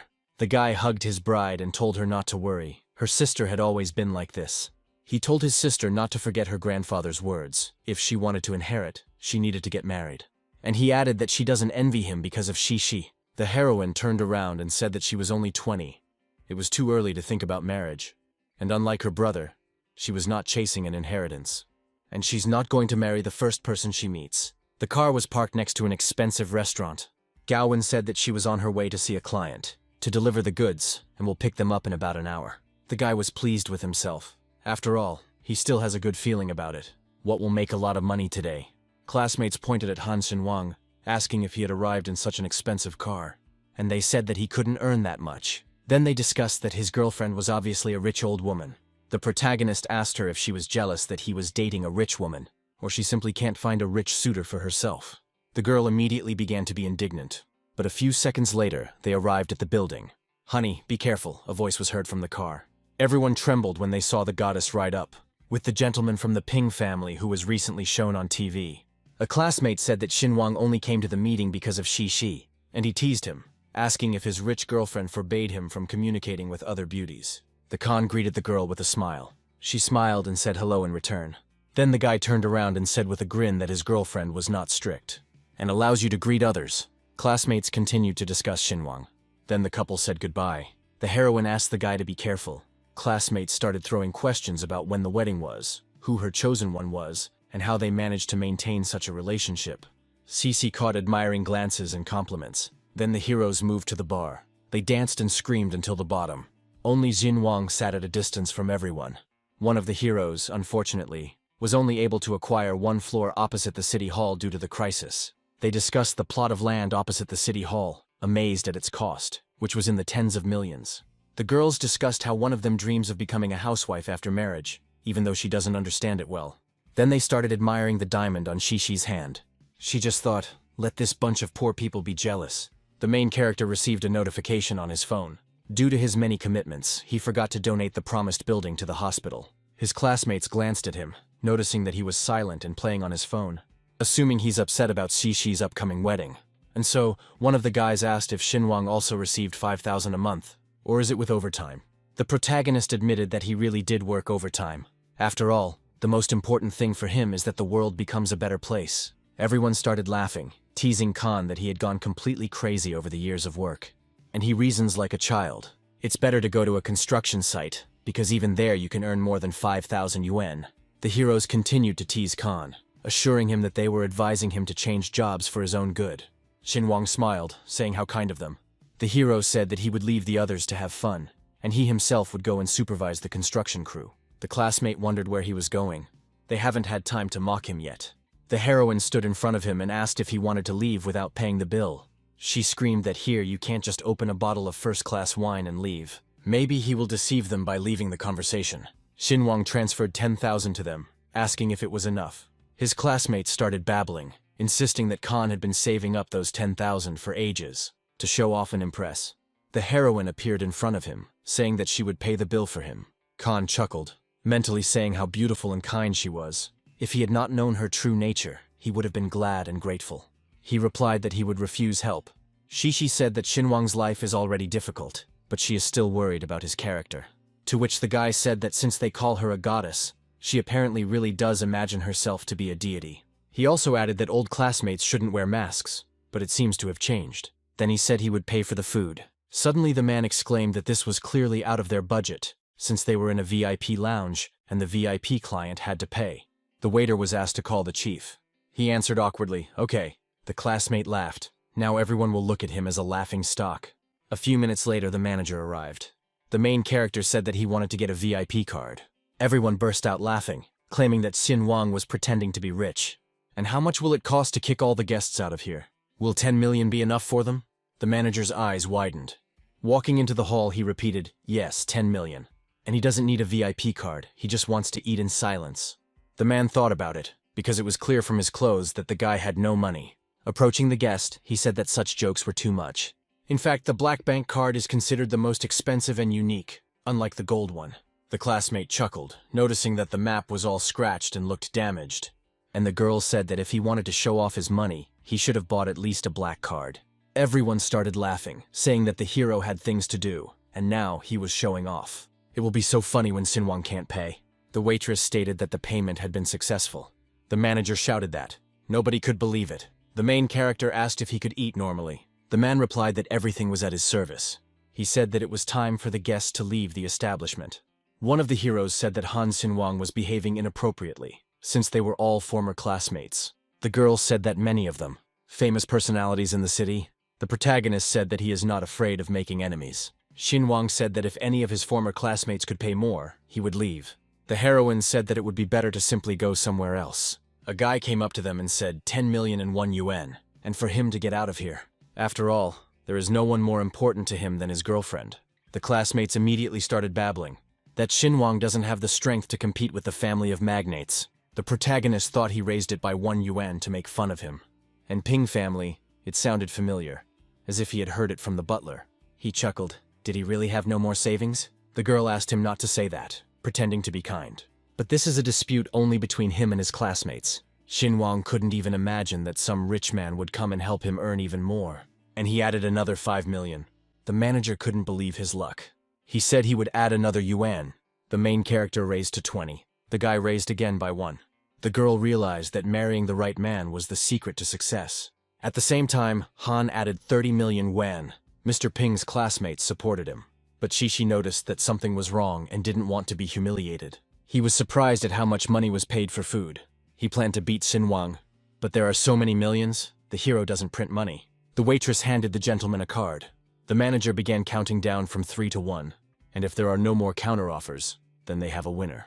The hero thought about it, because he was outraged that the pathetic beggars wanted him to pay for everything. Although Shi was not even a member of the Ping family. Xin Wang asked why the rich man didn't want to add another yuan. They called him on the phone, and he said he had to answer. The main character said okay. Pin replied yes. And they asked him what he spent that money on. Maybe even on a share of the restaurant. The hero irritably replied that it was none of her business. She doesn't care, but her grandfather does. Pin was surprised that the old man was really keeping an eye on their finances. The sister said that she was heading to the restaurant and was now entering the elevator. The guy got angry because she was following him. And if Zhao finds out what it was all spent on, the protagonist declared that it was time to place a bet. He replied that everyone here was sick in the head. A classmate said that such actions were a disgrace to his family. The manager stopped Pin, asking if he understood correctly that he was no longer participating in the auction. The guy said to write to his secretary about this. The Khan was bored. He was counting on a much greater reward. But in the end, he received less than he hoped for. The friend screamed, begging CC to intervene, because if she did nothing, it would be a real shame. She knew better than to come to the meeting that evening. She hugged Pina, saying that so many people were looking at them. The hero hit her, shouting that because of such a slut, he was humiliated and there would be no wedding. CC began to cry, remembering how he himself promised that they would be together forever, live long and die on the same day. And now he is ready to part with her for some measly 30 million. He said it wasn't about the 30 million, but about the family's shame, and added that she was beautiful, with good genes. But he didn't love her. The manager reported that he would now throw everyone out. Pin warned that this was not the end. The sister was heard asking what they were doing here, and she asked her brother for an explanation. The heroine stated that their family is contributing 200 million to the development of the restaurant. Everyone was worried about who would win now. The girl asked to vacate the room to talk with Khan. Classmates were surprised that Mrs. Ping herself came to discuss something with Xin Wang. This simply cannot happen. The main character would like to get to know the lady better. The manager asked everyone to go to the exit, and my brother's grandfather is already waiting. Everyone's gaze shifted, but the heroine ran after Pin. She asked not to leave her. Sister replied that if she wants to live in this city without problems, She better stay away from the Ping family. The guy just sighed. The man immediately ordered that fresh food be brought to them. And now, it's time to talk. And Xinhuang will be happy to talk to the lady. She admitted that the butler had recently brought him a present. She continued, apologizing for the misunderstanding, and explaining that since childhood, her family had asked her to look after her hot-tempered brother. She apologized for her brother's inappropriate behavior, asking him not to take his words to heart. The girl explained that she bought out the share in the restaurant not because of reproaches, and to avoid rumors about the brother's unreasonableness and the family's weakness. She said that she hoped that Mr. Han would be reasonable, since the Ping family was in his debt, and drank a glass of wine. The main character replied that they were neighbors, and neighbors should help each other. The sister replied that they could sit there for a couple of hours, and then go their separate ways. The guy was surprised. It seemed the lady was not what she appeared to be at first glance. He offered to finish the food, but the heroine replied that she was not hungry. Xinhuang began to gobble up all the food, and then he was surprised that the lady was not going to just watch him.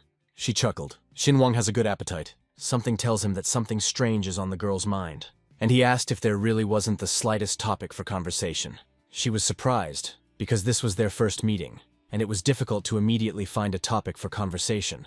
The protagonist agrees, but being watched while you eat is too much. Xinhuang apologized and said he needed to respond. It was Gao Wen, and just in time. A few minutes later, he said that a friend would come to them now. The heroine asked if the food here was tasty, and then I was surprised why there were only 2 heroes. Mrs. Ping apologized to them, and she said that it was time for her to go. It's strange, she left just at the moment Gao appeared. The heroine asked if Xinhuang had eaten anything and where the others were. It's a long story, the guy said. Half an hour later, Gao Wen was already surprised by the story. He also doesn't know when to stop spending money. He replied that if she continued to work with him, she would get used to spending large sums of money. The heroine said that the issue of live broadcasts is still being discussed, and the commissions are higher than expected. Xinhuang noticed that she had such talent, but if it weren't for her family, Gao Wen would never have agreed to this. She replied that she was sincerely grateful to Xinhuang for appearing in her life, and helped to cope with sudden difficulties. Khan said that this is just the beginning. There will be more to come. More accomplishments. So we need to drink to this, and of course for them, and also for the future.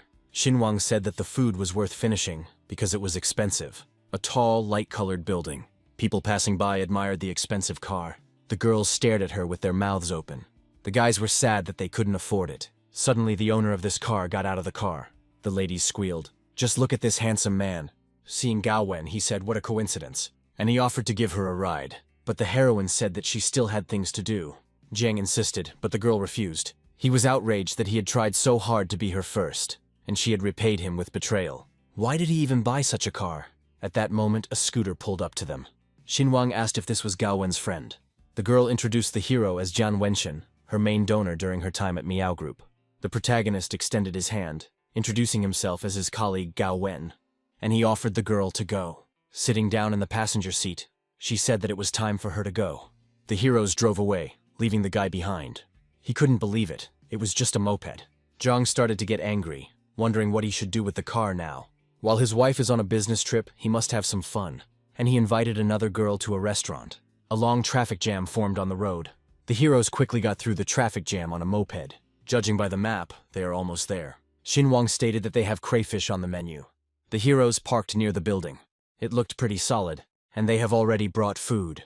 It's time to swoop in, the heroes declared. How could we do without drinking? Having said the toast, they drank. Q appeared at the threshold. Seeing the heroes, she suggested going to another restaurant. Then Jiang also saw the couple. He mentally became angry. How could Gao Wen refuse him for the sake of this jerk? And he quickly hugged his girlfriend. Together they went to the table. The hero declared that he would become a top donor for all her girlfriends, and each one will be ready for anything. Q grinned, confident that she would soon take away her main donor. Gao Wen wanted to warn her friend about such a goat, but the main character replied that it was not worth getting involved. The girl offered to clean crayfish for the guy. He agreed. She began to feed the hero. In a drawn-out manner, women's screams were heard, asking what he was doing here. He started to run away, as if he didn't understand who they were talking about. But his wife grabbed his hand, asking what he was doing there having fun. Jiang said he could explain everything. The guy thought that if he just pulled the wool over her eyes and said a couple of compliments, she would easily forgive him. She yelled at Chu, didn't she know that the guy had a wife? The girl felt awkward because all this was happening in front of Gao Wen. The wife screamed, outraged that every month she buys him watches, cars, and gives him money. But instead of gratitude, he takes a mistress and has affairs behind her back. Jiang wanted to explain everything, but she slapped Chu, calling her a slut. The hero fell to his knees, desperately swearing his innocence to Lin. The heroine thought that Wenhen was just a gigolo because he made all the generous donations from his wife's card. He swore that he loved his wife, and how will the guy prove that Chu seduced him? At this moment, Jiang hit the girl, and he started yelling, blaming her for everything, screaming that she was constantly pestering him. He was angry that she was bothering him, and even in the morning she didn't give him any peace, reminding him about the meeting. The girl said in tears that it was not true, and she didn't even know that Jiang had a wife. What a two-faced guy this guy is, Gao Wen thought. At this moment, Xinhuang picked up a plate of food. Jiang shouted that this idiot was here, but the main character threw a plate at his face. Q was surprised by this, no less than the hero himself. Jiang started screaming about how much it hurt, how his eyes hurt. His wife asked if he was sick at all. Khan declared angrily that they were two peas in a pod, but the heroine understood that the guy was right. Jiang shouted that he would soon be finished. The guy chuckled. What was he going to do? Q thought as she looked at Xinhuang. She had previously thought of him as just a braggart. But now, having learned that he had intervened specifically for her sake, she began to doubt. After breaking the bottle, Jiang told the hero to prepare for death, and he shouted at him to go to hell. But can't Xinhuang stand up for itself? The Khan said that since she was such a rich lady, she could have chosen a better gentleman. Not the one who lies, squanders her money and acts like a dog. The wife thought, this guy is cute. Jiang didn't understand where such a beggar could get so much strength. Q thanked him for his help. After all, she was very pleased. The guy shouted at Lin, let the main character be kicked out of here. But his wife asked him not to whine and to shut up. And she asked Xinhuang for his phone number. A friend started running after the heroes, and as a thank you, she would like to treat Han to dinner. He replied that it was not necessary. Q would also like to apologize for her past actions. He replied that he was simply irritated by Jian, and that he was not trying to help at all. And they hurried to the office with Gao Wen. Dating a guy like that is like winning the lottery. And if Xinhuang and Gao Wen are friends, Q has every chance. At this time, Jiang shouted to his wife that he could not live without her. And she screamed, blaming what had happened on the one who, in her words, was a nobody, aching in her legs. She demanded that the money be asked from him, and let him get away from her. After this, the wife walked towards her mistress. But she didn't say anything, she just chuckled. The guy thought that the relationship with Lin seemed to have come to an end. But Chu remained. She is famous and rich, and he is handsome, which means he has a chance. He started running towards Chu, but she abruptly stepped aside. The girl responded sharply, threatening Jiang that if he bothers her even once more, she will call the police. There were shouts that the guy was wrong. Gao Wen noticed that the protagonist was not holding back in the restaurant. Xinhuang replied that from his very first encounter with Weinchen, he realized that he was only capable of causing trouble. The girl thanked him for his kindness, and she started talking about work, proposing to implement new technologies. Gao Wen then moved on to the topic of the show, and how they only had enough money for one more. But the protagonist admitted that it was too risky to spend the company's budget, and they need money in their lives to spend it. The system gave him a reward, and Xinhuang was glad that he managed to react in time. He said that it was time for him to go home. The repairs were idle, and he advised not to stay late at work. Shouts of abuse could be heard from the yard. The main character was surprised who decided to make a scandal in the middle of the night. It was Ping and Shishi. The hero shouted at her to get out of here, otherwise he will simply call security. The girl didn't understand why. Then they handed her a handkerchief. Looking up, she saw Han Xinhuang. She asked if the hero came here to make fun of her, but the guy replied that he was just passing by. Then Cici asked if he was visiting someone. Xinhuang replied that he had recently started renovations in his new house and had come to see how things were going. The heroine froze. It turns out this is his mansion. Yes, it's amazing how Khan was able to not only establish connections in the few years after graduation, and all this despite the fact that during his studies he looked like a real beggar. This transformation really raises questions. She burst into tears, wondering if Xinhuang was angry with her. The hero asked why, but in my heart I knew that she had already started something. Cici babbled, remembering how he had tried to court her for a long time, but she had not paid attention. At the class reunion, they made fun of him, and she thought he was angry. But now I understand, he doesn't hold a grudge. The main character replied that it was okay.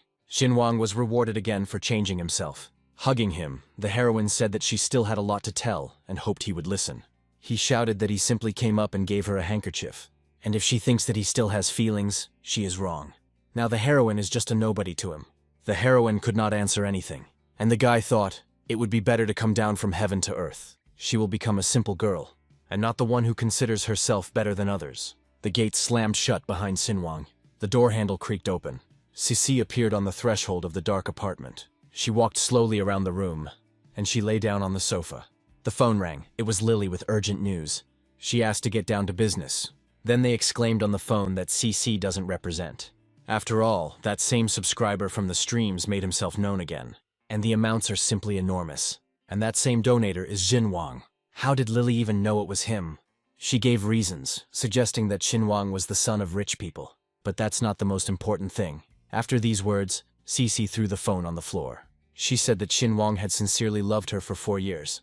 But she did not notice the man who could provide for her forever. The girl burst into tears, convincing herself that she was pretty, had a good figure, and should charm everyone. And she decided to awaken old feelings in him. After all, it's not only guys who have to chase girls. The main character looked in the mirror, and he understood that he was far from having an ideal figure. Sitting down on the bed, he said that the worst thing about money is health problems, so you need sports. Or maybe just equip a gym at home, and call a personal trainer here. Xinhuang clicked on the screen and found the right room. Suddenly something shone in front of the main character. The voice stated that the system had detected the remorse and regret the girls had caused, which was necessary for the upgrade. Wow, it turns out the system can be updated. Q has 50% regret, while Shishi has 80. The system then continued that activating the regret module would grant the owner 5 points for strength, intelligence, and charisma. And Xinhuang directed everything into force. It worked immediately. The effect is obvious. Yeah, I should have updated it earlier. But now the main character has already bought 20 season tickets. Having fallen onto the bed, he decided that the money had already been spent. And I decided that it was time to buy my parents new furniture. Meanwhile, the hero arrived at the gym. The hostess asked if the gentleman had come to training. He replied that he had purchased 20 season tickets. The girl replied that she would check everything now. And the hall looks quite prestigious. The heroine announced that private lessons had been purchased instead of a membership, but a club card was required for training. And now, as part of the promotion, when you purchase it, you get 3 lessons for free. He thought that he had chosen a luxury trainer for 2,000 yuan an hour, but they still didn't give him membership. The girl asked if Mr. Han agreed. He decided to give up the purchased classes. Xinhuang explained that he paid 80,000 yuan for 20 training sessions, and if he were the owner of the gym, he would give such clients free membership. The hostess can only find his boss and bring him here. The hero thought that reasonable spending was acceptable even in the amount of 100 million, but not with this attitude towards clients. A guy came up to them and said, "So this is this gentleman."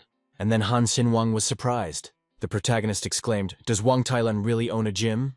He studied with Xinhuang, is very rich, and finished his studies long ago. Is Khan really worried that he just wasted his money? It's only 80,000, a mere trifle. By the way, someone works with him.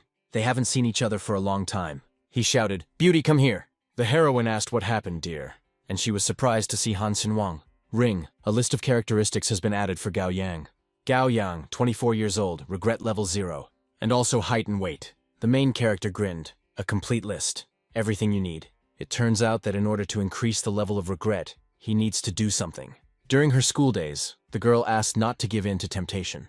Seeing how a love letter was handed to him, he asked not to worry because he doesn't like anyone, except for one girl, that is her. She asked if Xinhuang could continue to do his homework for him.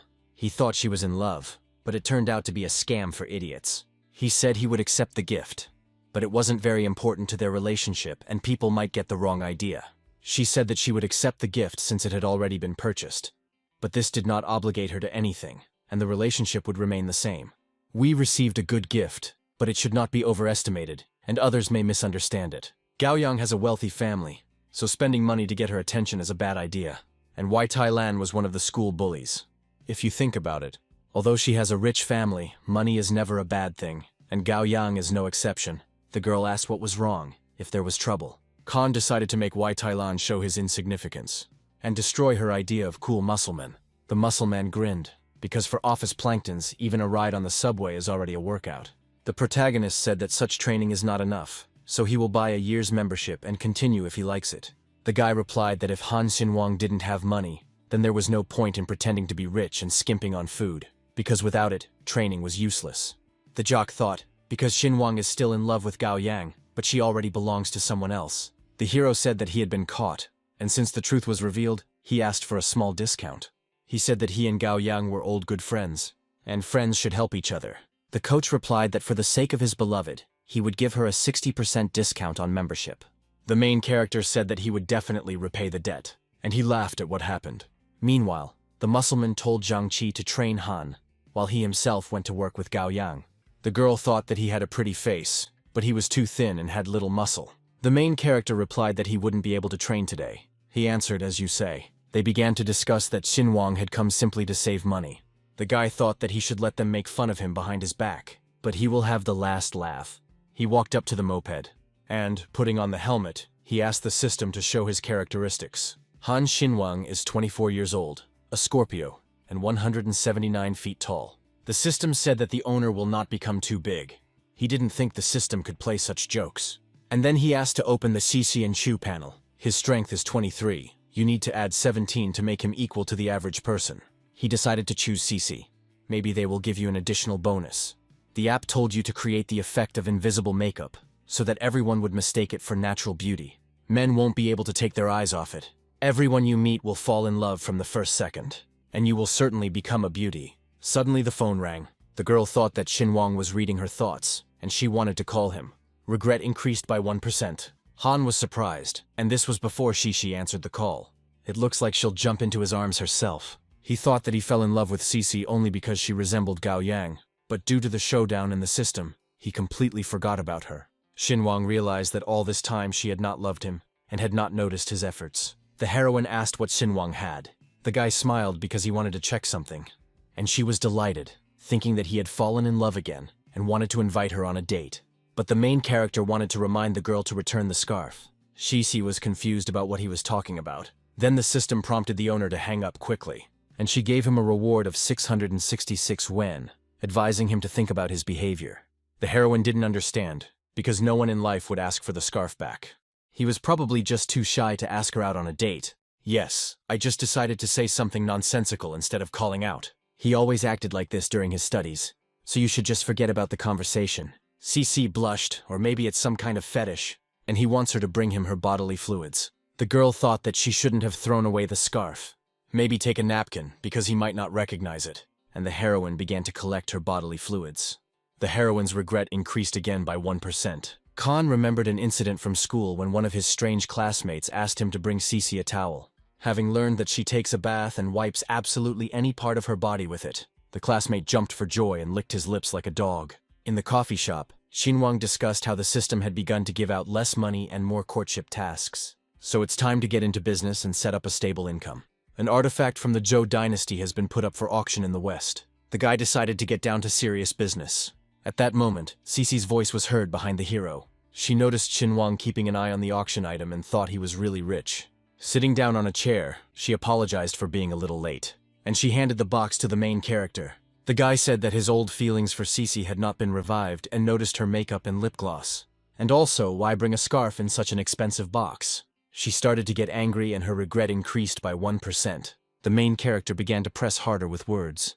The girl burst into tears, and her regret increased by another %. Xinhuang smiled, seemingly in tears, and the level of regret was growing. Actress Cici stated that she always uses such cosmetics, was outraged by his behavior, and did not understand why he wanted to meet. The guy admitted that he just wanted to make fun of her. She treated him exactly the same way. The heroine ran away, and the level of regret increased. The protagonist laughed, the dethroned goddess. After all, she used to say that he was just sucking up to everyone, and if it weren't for homework, she wouldn't have paid attention to him. Xinhuang said that regret was only a small part of what he went through. The guy channeled all his regret points into strength. He felt the power coursing through his body. And I even wanted to run a marathon to release my energy. The next day, the main character went to the gym. He suggested adding more weight, since the barbell didn't even weigh 50 kilograms. The trainer explained that this was only the first lesson, and first it was necessary to assess the level of preparation. Is this really his way of implying that Khan is not strong enough? The guy explained that the coach was needed for backup, and let him increase his weight to 150 kilograms. The hero said that even he had a hard time working with such weight. Xinhuang said he would try 200 then. After investing points in strength, such weight is nothing. The hero got angry. Why was Khan acting tough here?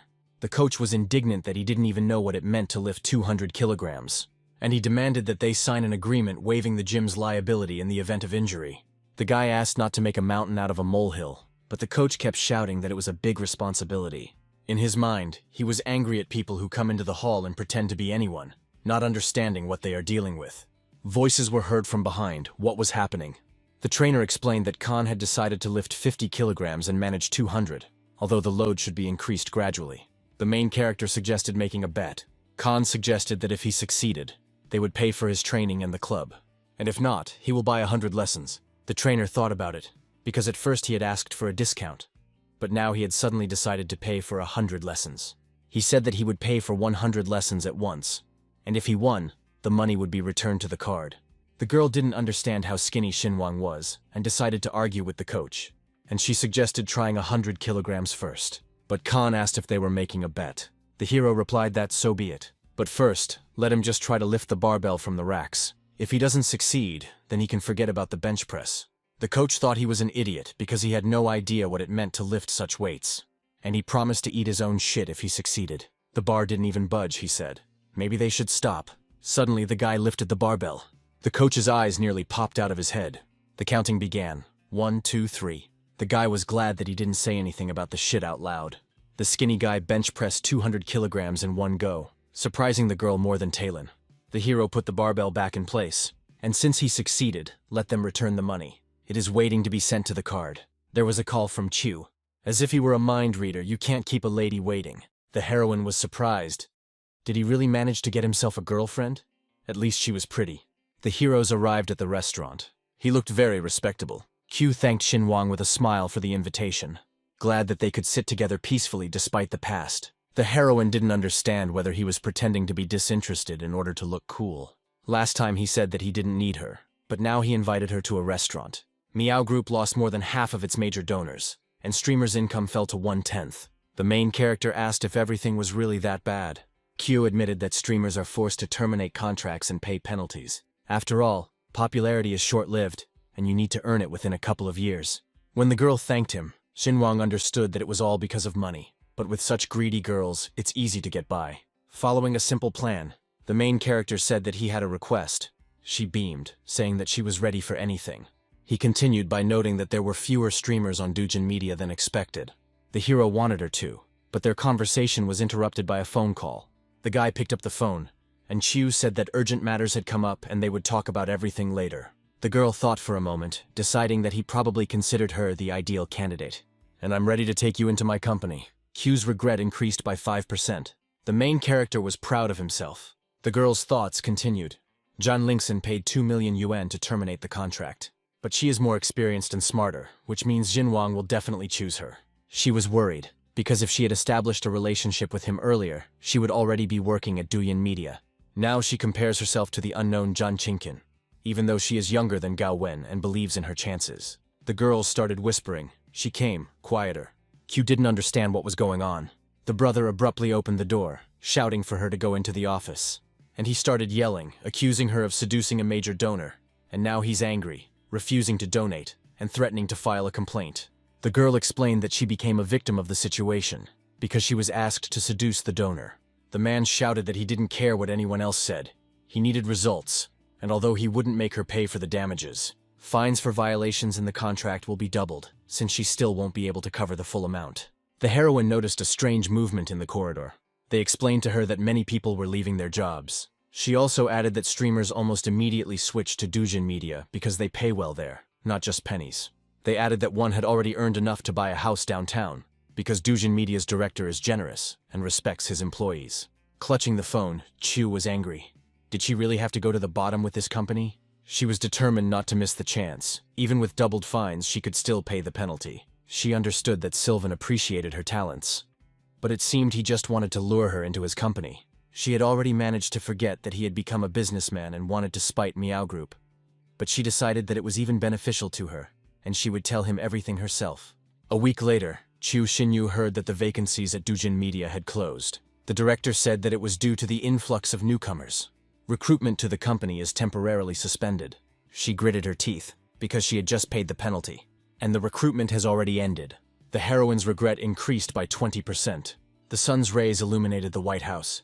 Sitting on the sofa, Chu thought that perhaps she should have waited for the contract with Xinyang.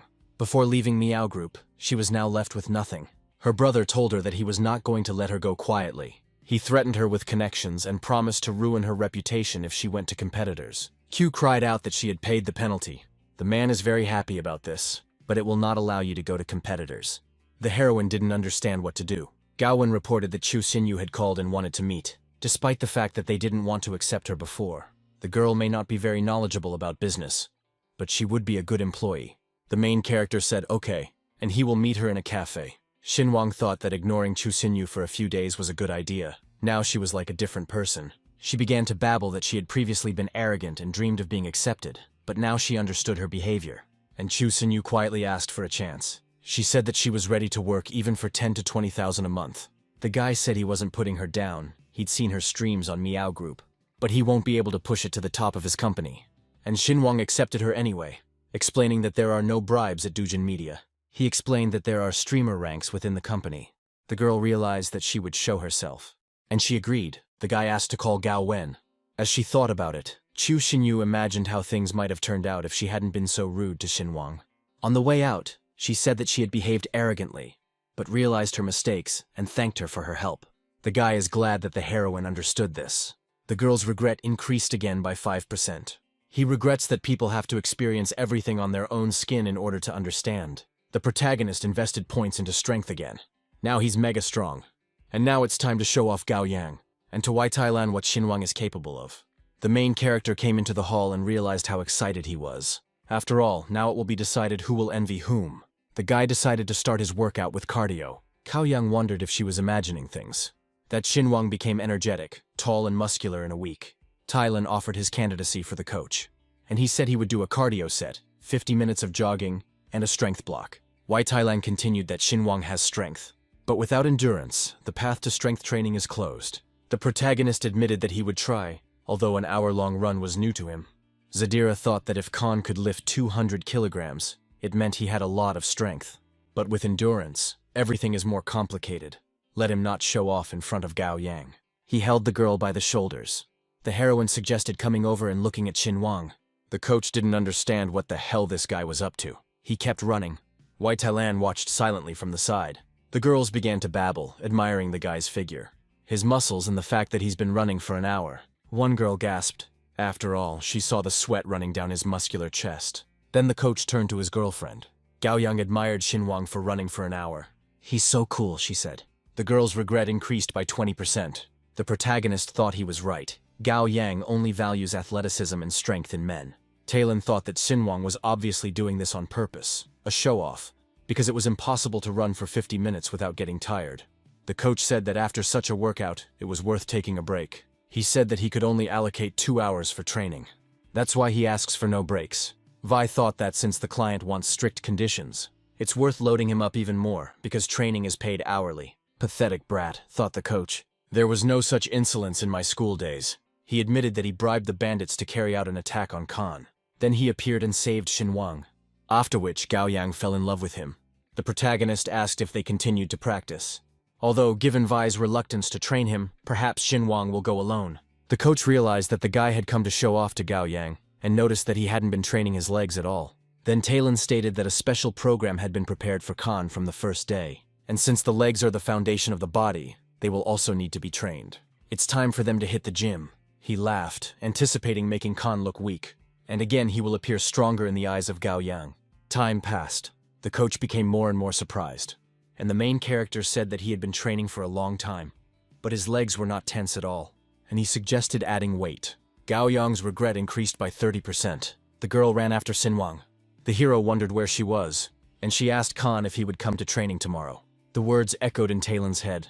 Then she said that they hadn't added each other as friends yet. And she suggested doing it. He scanned the core code, and he began to leave the hall. This surprised the coach even more, because she was smiling, and also looking at this poor guy's account. He asked why she added him as a friend, to which Gao Yang replied that he was an important client. The coach yelled that this was not so. Han Xinwang had been chasing her for a long time. She should know about it. She said that if Tailan was jealous of her, he should say so directly. And he doesn't make passive-aggressive attacks. The elevator went up to the 7th floor, and the girl's regret has already increased by 5%. The protagonist understood that as long as Tailan continued to make mistakes, he could do nothing, and Gao Yang herself would begin to regret it. When there is a struggle for attention, the one who is worse tries to attract more of it, burying himself. Sometimes inaction is more effective than effort. It's worth waiting for the right moment, and small efforts will bear fruit. Meanwhile, Shishi was left with 1% regret. She asked Xinguang if he was free. The hero replied that he was busy. The girl said all busy, yes. The protagonist said that it depended on her proposal. Cece replied that she wanted to invite him to dinner. Xinguang replied that she had realized it too late. Today is a work day, and he doesn't go to restaurants. But for some reason the level of regret does not rise. Cece was surprised that he hung up so easily. The hairdresser said that Mrs. Hairdo was not finished, but she no longer saw any point in it. The door swung open. Falling onto the bed, the girl screamed that she hated Khan. Meanwhile, in the protagonist's office, Cowan wondered if the boss had caught a cold. He said no, and asked what kind of files they were. "This is auction data," Gao replied. Leafing through the folder, the main character said to register them for this one. There will be many foreign celebrities in this auction. He said that they would take the cultural heritage from under their noses, and that they were obliged to bargain for the relics. Gawain said she would go and arrange everything. The door slammed behind her. The protagonist's phone started ringing, but he smoothly hung up. Cece got angry because he didn't even answer the call. She didn't understand what she had said or done wrong and was afraid that he would stop answering his calls. "It's so annoying," the girl screamed. After all, he doesn't even understand what the hero is thinking about. Exhaling, she wondered if she had really missed her last chance. The main character started getting calls again. He pressed the cancel button, and he went inside the building. And Cece didn't understand why everything was like this again. She screamed why. Cao Yang told him that Xinguang was late, to which he replied that he was at an important meeting. The heroine handed him the bottle. Yang thought that Wai Tailan didn't care about her, and didn't have time because he had so many things to do. But Xinguang, in her opinion, was different, attentive at school. But now, after some time, she is disappointed, thinking that he has forgotten his feelings. The main character refused the bottle as a gift and decided to pay for it. The girl was upset, thinking that he had forgotten about her feelings. Despite its attractiveness and popularity, the coach was angry, accusing Han of having a crush on Gao Yang, promising to be even more active with her. Dynamic breaths were heard. This was the main character. The girls were chatting about whether the guy had a girlfriend. They admired his appearance and envied the one who got him. Yang asked the guy what muscle group he was training, and he replied, "His legs. After all, legs are important." She was delighted. Did the guy really notice how she admired him last time? The protagonist admitted that he often sits in the office, which causes his legs to go numb, and that exercise helps improve blood circulation. The heroine didn't understand whether Xinguang wanted to get rid of her, or invite her to train together, but at that moment she was hugged. It was Talon. The girl got angry. Why did he come here? She pushed the guy away, saying that they were at work, and she screamed that constant distractions were interfering with clients' training. Gao Yang's regret increased by 5%. The main character said that they should sort it out, but the coach shouldn't forget about training. He grinned to himself, glad that he had become the third wheel in their relationship, and blamed only them for it. The coach didn't understand what was wrong with Yang today. Was she on her period? She said, "Let him shout about it throughout the entire hall so that everyone knows." And she shouted for him to let her in. "Let him not talk or approach her, he's annoying," she said. The guy felt sad from these words. He looked at the guy with fury, blaming him for what happened and threatening him with reprisals. Talon started quickly dialing some number. Asked to come to the gym for some business. The girl stopped the main character, suggesting having dinner together. He wondered whether he should pretend to be busy or accept the invitation to assess her behavior. She knew that Xinguang had not forgotten his feelings from school. Let him act untouchable, but inside he's seething. The protagonist wondered if regret should have grown by now. She doesn't have as many percentages as Shi and Chu. Squeezing the bottle, the coach said he would show Gao Yang what a non-entity he is, and he will prove his masculinity. The girl had already changed, saying that she was ready. And Tylan was talking to someone on the phone, coordinating that the couple was already leaving. And he is waiting for good news. Cao Yang knows a good restaurant and they can go there. The main character began to open the car door, when suddenly it was slammed shut. The man asked the boy if he knew whose parking space it was. He asked whose it was. Behind them, Yang shouted out what they were doing. The man asked if it was the lady's car, and she said yes. He replied that he had noticed this place in the morning. She asked how she was supposed to know that the public parking spot was supposed to be his. The main character realized that this man was specifically looking for a reason, and he started yelling at the girl. Suddenly, Xinguang said that the slicked back hair should better let the girl go. Looking at the guy, he asked if he really thought of himself as a hero. The Khan replied that everything was correct, and he would save this lady. The man laughed, saying that some people would be crawling away with broken legs. Gao Yang said that she would call Wai Tai Lan now. The protagonist shouted that it was too late. Yang was surprised that the man said that forgiveness could be achieved by kneeling before him, and he promised to have mercy on them. But Xinhuang repeated that it was too late, and he hit the stranger with all his might. He began to skillfully fight off the crowd. This amazed the girl even more. The main character asked why the boy didn't fight, to which he asked if he could take the boys to the hospital. The heroine asked if Xinhuang had done martial arts. Khan replied that he was just swinging his fists, and anyway, they were going to have dinner. Cao Yang wondered if the guy had always fought so well, and her regret increased by 20%. The main character grinned and thanked the men for such help. The building was illuminated by bright rays of the sun. The heroes were already sitting at the table. The sommelier showed the guests a 30-year-old wine and invited them to enjoy the drink, and he began to carefully pour it into the glass. Gao Yang said that without him, she doesn't know what would have happened, and she suggested raising a glass to them. She said that she had heard from classmates about his work in a large company and asked about his successes. Xinhuang admitted with a smile that he had been unemployed for several months. The girl exclaimed that it was terrible, but was glad of his calmness. The girl's regret is equal to 70%. This work was real slavery, so he is glad. And I thought that with Gao Yang, I needed to be 70% sincere and 30% calm. She admitted that Khan is quite honest. He replied that there was no point in hiding anything.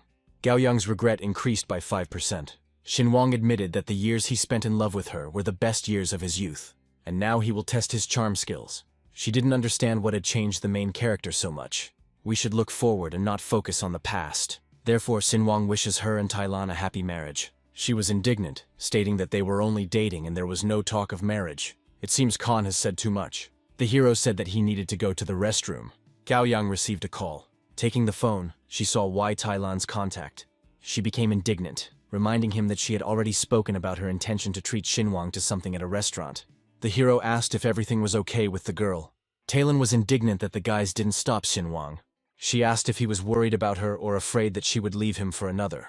Vi shouted that he was confident in their strong relationship, asking them not to imagine anything unnecessary. Cao Yang told him not to distract her. The hostess handed the card to the main character. Gao Yang's regret increased by 10%. I wonder who helped him like that. The girl was angry, suspecting Tylon of strange behavior and wondering what was going on. Xinhuang exclaimed that he was back, and the heroine was a little scared. And he thought about the phone that appeared on the table after he left, and realized that it was Wai Tai Lan, who had come to the rescue again. We should have dumped all the work on him from the very beginning.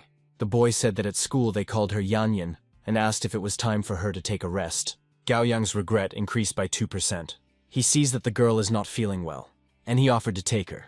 They are old friends, that's how it should be. The heroine agreed with this. I wonder if Xinhuang can get her regret rate up to 99%. The car arrived at the gate. Gao Yang asked if he wanted to come over to her place for some tea and a chat. The guy replied that Talon would misunderstand them. Moreover, the heroes are separated for only 2 days, after which Xinhuang said goodbye to the heroine. And I realized that a real man must control the situation and remain unshakable, like a rock. Gao Yang called out to the guy, asking him to wait. She said that the guy works in the streaming industry, and Yang could broadcast from their room. Well, please, she begged. The main character replied that there was an excellent manager, Gao Wen, and promised to introduce him. But he noted that today it was too late to decide anything, and advised him to rest. After getting into the car, Xinhuang said goodbye again. The girl was upset because she invited him and the system congratulated the owner, as Gao Yang's regret level had reached 99%. 5 points were received as a reward. The owner also decided to refuse to go to the girl's home and receives an additional reward. This was clearly not an easy task, Xinhuang thought. In high school she was called a goddess, but this did not give the right to humiliate others and behave arrogantly. The driver arrived at the required micro-district. The protagonist concluded that it was a good decision to ignore her. Wow, the effect is really noticeable, the guy said, looking into the camera. The system congratulated the owner on the fact that thanks to the investment of skills and charisma, he became more attractive and surpassed the average person. A female voice called out to the main character. It was CC. Xinhuang replied dryly, "Hello?" The heroine blushed, not understanding whether the main character had always been so attractive. She said that her heart was jumping out of her chest, although Xinhuang looked the same as before, and it just seemed that way to her. He asked what his former classmate wanted from him. The girl was embarrassed. Why was he looking at her so tenderly? She literally melted under his gaze. Khan explained that he had been too busy the last few days and could not answer, but had come to talk so as not to be impolite. The heroine was delighted. It turns out they hadn't ignored her. They had even come. She prepared food and Xinhuang can come to her house. The main character thought for a moment and then said to come in. Okay. Just for a little while, he still had things to do. The heroine stood at the stove in her home, wearing an apron, and from time to time she would glance back at Han Xinhuang. He looked at her with charm and considerable charisma. She liked this because the main character is so seductive. She felt embarrassed again, reminding herself that they were just friends and there was no love. Xinhuang was a little tense, wondering what the girl's face was like. Was there really something added to the food? Having placed the plate on the table, she suggested that they try the sweet rice and appreciate the taste. Smiling, the guy replied that he didn't remember Shishi being so attentive before, and expressed hope that it would continue. The smile disappeared from the heroine's face, which means it will remain. She darkened, reproaching him for ignoring calls and messages, doubting his words. Xinhuang said that he thought she hated him, just like in their school days, so he kept communication to a minimum. As she pushed the chair back, the guy thought that in his gut, he felt the approach of 100% regret. She moved closer to Khan and said that she hadn't understood a lot of things before, and she suggested starting all over again and becoming friends. He stated that guys shouldn't fall for obvious hints, because there's always a catch behind them. And he said that Cece had moved too close, and if they wanted to be friends, then we must behave accordingly, Xinhuang replied, starting to eat rice. The guy winked at the girl, saying that the dinner was very tasty. Cece turned completely red and tears started flowing from her eyes. The main character was surprised. Did he really say something wrong? Then the girl demonstratively turned away from him, thinking that he was as dumb as a brick. The Khan slowly lowered his spoon into the plate to talk to the girl. Then Xinhuang admitted that he was already starting to get confused by her behavior. No matter what he does or says, the heroine is always somehow dissatisfied. Perhaps he had better go, said Khan, and thanked him for the invitation. But at that moment, Cece intercepted his hand, stopping him. And, hugging him, she shouted that the guy had completely misunderstood everything. The main character continued to be perplexed and asked what he meant. Unable to bear such stupidity, the heroine roughly pulled the guy along with her. The door slammed behind them with a distinctive thud. Cece sharply pushed the guy onto the bed, and he lost his balance. The girl didn't stop there and lowered the dress to her neckline, and then she completely threw off her outerwear. The protagonist's nose started bleeding, and he awkwardly asked what she was doing. Cece didn't answer him and fell to her knees. She admitted that she does not demand that his heart belong only to her, at least for now, and she hopes that their relationship will not deteriorate in any way after this. Even though she just wanted to be friends, she still remains a girl with her own feelings. The protagonist asked if Shishi understood what their relationship would be like after this. Pursing her lips, the heroine admitted that she didn't care. She didn't care about absolutely anything. And she thought that at least today Xinhuang's body would belong to her. That's not all, because she will try to make him fall in love. Everything inside the heroes was shining. The guy admitted that Cece was very beautiful. Unnoticed, the sun's rays appeared outside the window, and morning arrived. Xinhuang had just woken up, barely opening his eyes. But then the main character perked up when he saw Shishi next to him. The main character involuntarily recalled that night with dozens of sighs and groans. Xinhuang pondered his actions for a long time, when suddenly a question was heard. "Lord, has he really woken up already?" Winking at him, Shishi said that because of him, the heroine would have a backache. Finally, the girl's regret level reached a full 100%, and the system congratulated the owner. The heroine approached Han Xinhuang with a smile, and he wondered if after making love, the level of regret increased to 100. Do I really have to do this with every girl to reach this figure? The protagonist asked the system about rewards for reaching 100%. The voice explained that at a regret level of 100%, a person begins to generate income for the owner, and 30% of the earnings go into his account. The system reproached Khan for his arrogance and advised him to deal with the girls, but still issued a reward. Xinhuang patted Shishi on the head and said that the night had been unforgettable, but he needed to get down to business. In the end, the girl answered him well, but let him promise that he would come again. Khan agreed, but then thought it was time to move on to the next victim. At the same time, he promised to bring Cece a gift, since she was now his employee.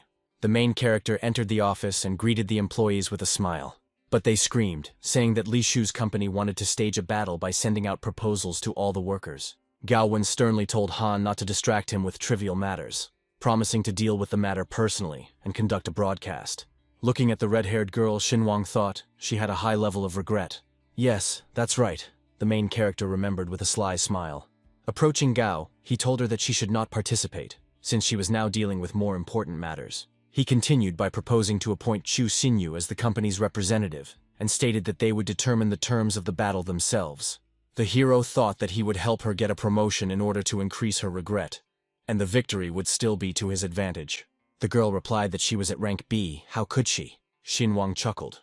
Was it really worth refusing such an offer? And she decisively said no. That's great. Gao Wen just has to tell his opponents that they are ready for battle. The heroine, not entirely sure about this matter, answered, well, okay.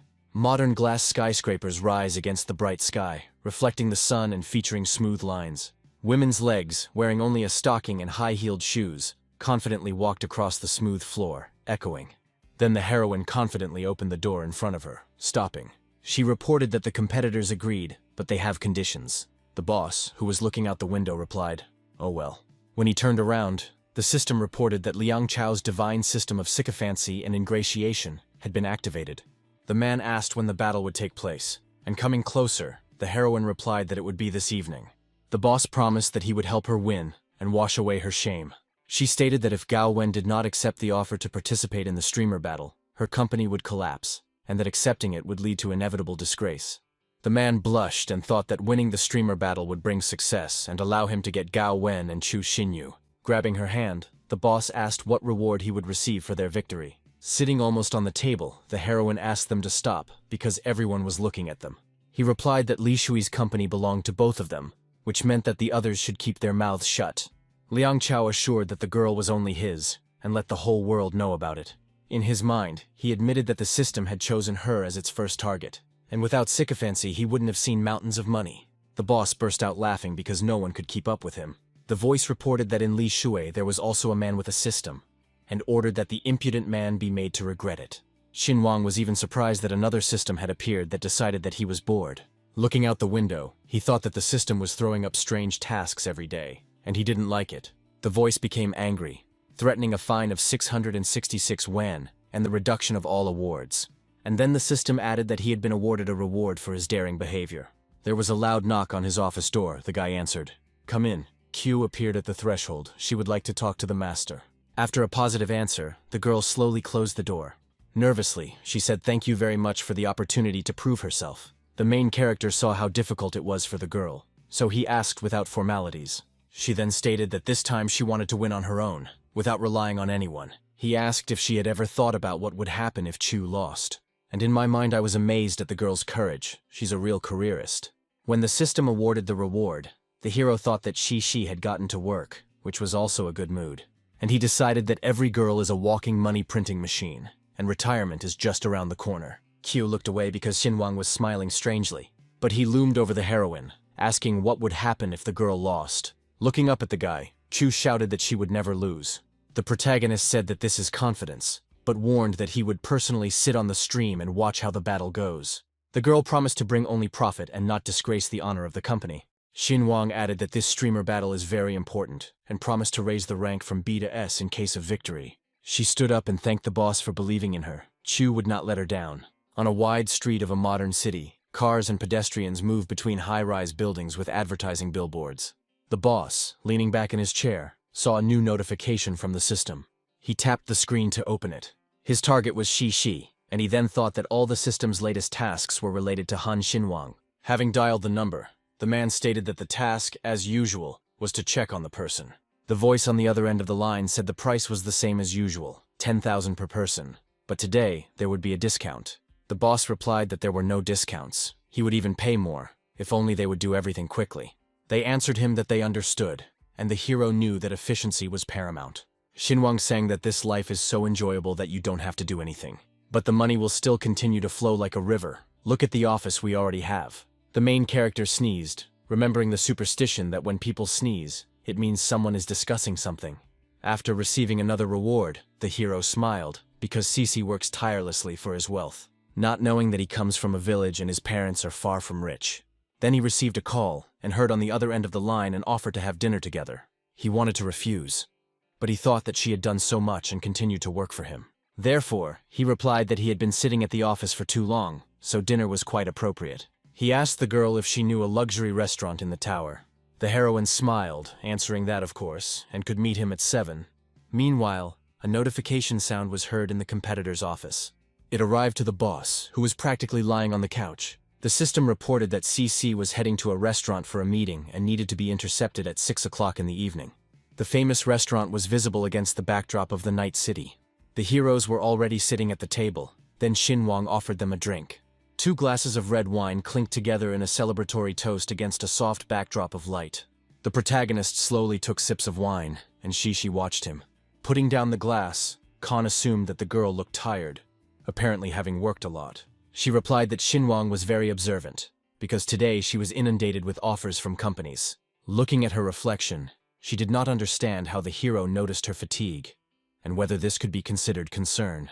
She realized that after breaking up with Ping, her eyes had been opened to Xinguang's kindness and hard work. Khan suggested that she eat more meat to quickly replenish her strength. Looking at the girl, he didn't understand whether it was worth starting to date her, because all this would be troublesome. Cici was surprised to feel her heart beat faster under his gaze. The system advised that strong relationships between people require a lot of effort. The guy realized that he needed to focus and look for something new, and then he came across Li Shui's company. The girl warned that she needed to go to the restroom. Getting up from the table, she slowly and gracefully began to walk towards the door. Finally, when the door slammed shut, Xinguang asked when the system would unlock the next global target. The voice replied that the owner should expand his social circle, make new acquaintances, and communicate with people outside his usual interests. Twirling the glass in his hand, he decided that he would expand his horizons.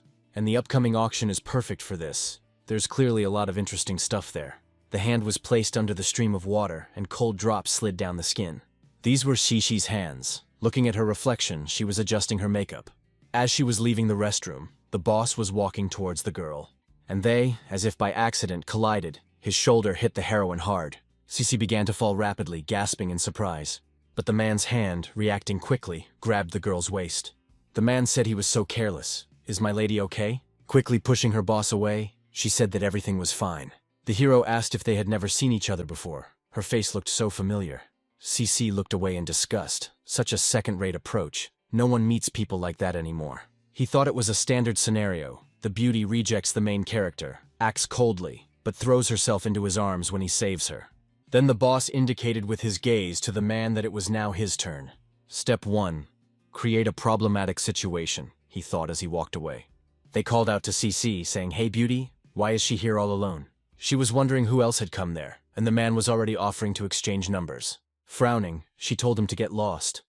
The hero was surprised by the aggression, but he likes the daring.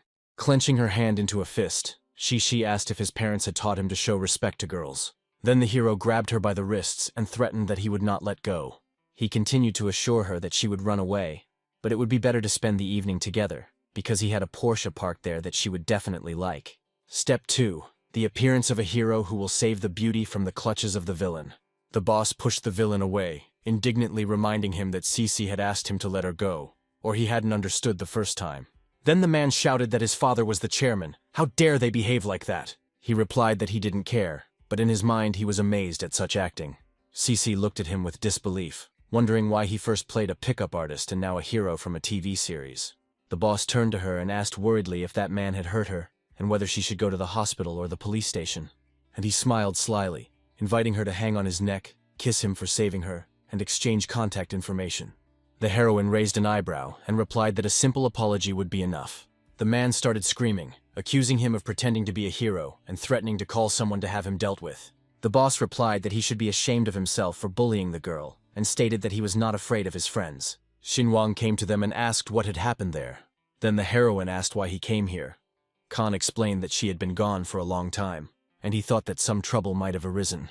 The man thought about it when he learned that this was Han Xinguang. He wondered why the system was interested in their relationship. She pointed at the heroes, accusing one of harassment and the other of strange behavior, even though he tried to help. The protagonist thanked the boss for his help, but chuckled to himself, suspecting a trick in what was happening.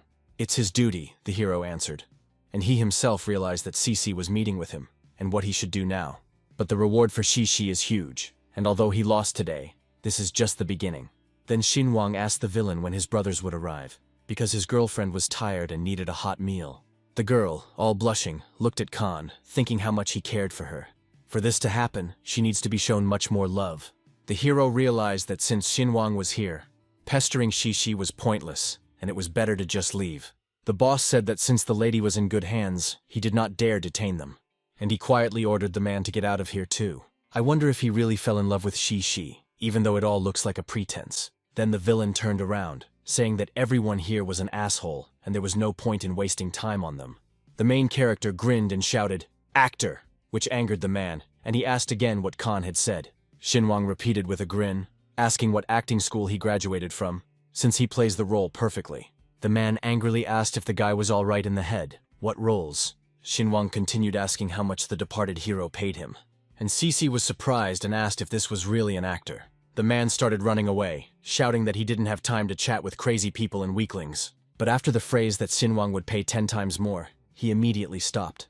Turning around, the man began to stutter and ask again, "What, at 10?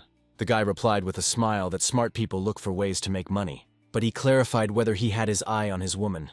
When opening the car, the boss said that the detective took the money but did nothing. And he didn't tell me that one of the girls was dating Shinwang. The voice said that there were 4 hours left until the end of the task, and urged them not to give up, because everything would work out. He slammed his fist on the steering wheel, shouting that the system was stupid, and he had already lost. What 4 hours?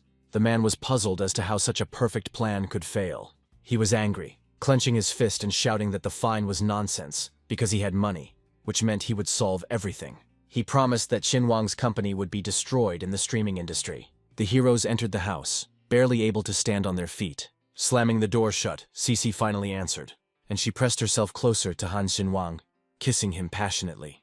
The heroes barely broke away from each other, leaving a trail of saliva on their lips. Cece began to lower the neckline of her dress, slowly and carefully, declaring that Han Shinwang would spend this evening only with her. The main character abruptly took his jacket off the hanger.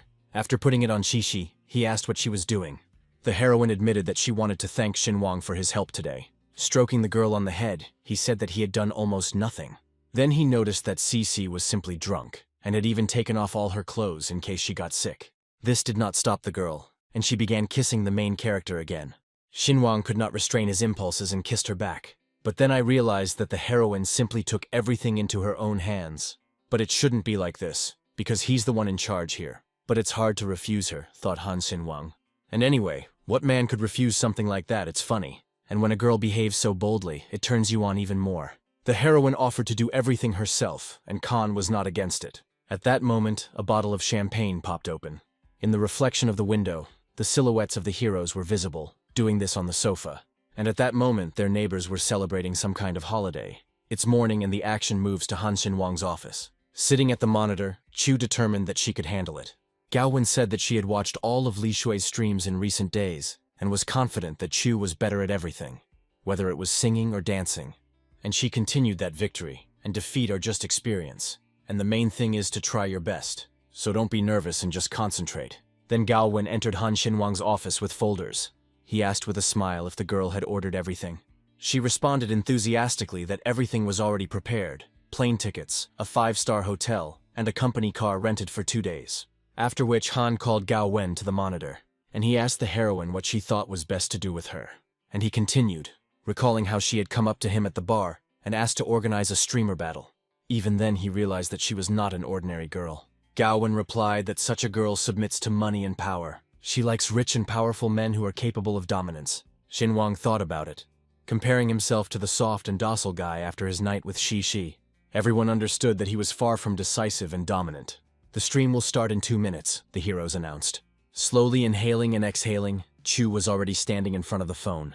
And so, she decided to click the start button. She announced with a smile that the long-awaited streamer battle had begun and asked what kind of show viewers wanted to see. Dancing, singing, or maybe something else, more special. The heroine wondered why Liang irritated her so much today, because this had never happened before. But despite this, the girl pressed the start button, and she greeted the viewers with a joyful smile, announcing the start of the long-awaited streamer battle. And the girl will thank all major donors in a special way. The main character thought, money and powerful men, then let's start with money.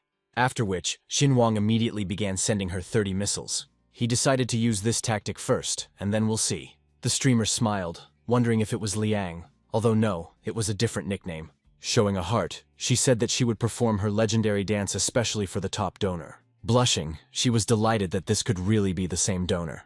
After which, I immediately turned on a song called A Lot of Time. She began to dance to the lines of the song, calling for surrender to stupidity and love without rules. moving boldly and seductively. She doesn't tremble, she just dances, and he is drawn to her. It was heard in the song. But the dance is dirty. It rocks so much and carries you around the corner. The missiles continued to fly rapidly towards the girl's stream. And the streamer was happy, because this was the easiest victory in her life. But the missiles were not only flying to competitors, Chu also received them in huge quantities. And in the chat they wrote to her with delight. One viewer admitted that he liked her ignoring the haters. Another blew her a kiss. Q thanked absolutely everyone, repeating, "Thank you, dear ones." The system stated that the owner had started an interesting game and helped his opponent get ahead of his own employee. And his plan is admirable, for which he receives a reward. Xinhuang realized that it was time to act for the benefit of his company. In front of him stood 6 tripods with Q's stream. He twisted and spun his hand sharply, screaming, pressing each phone 100 times, more and more, without stopping. This went on for a minute at first, Xinhuang screaming. Then for 2 minutes, Xinhuang also screamed incessantly. But I was already starting to get tired. So much so that even ashes were flying through the air. When the main character stopped, his finger was burning. In a languid voice, Chu asked the audience how they liked her dancing.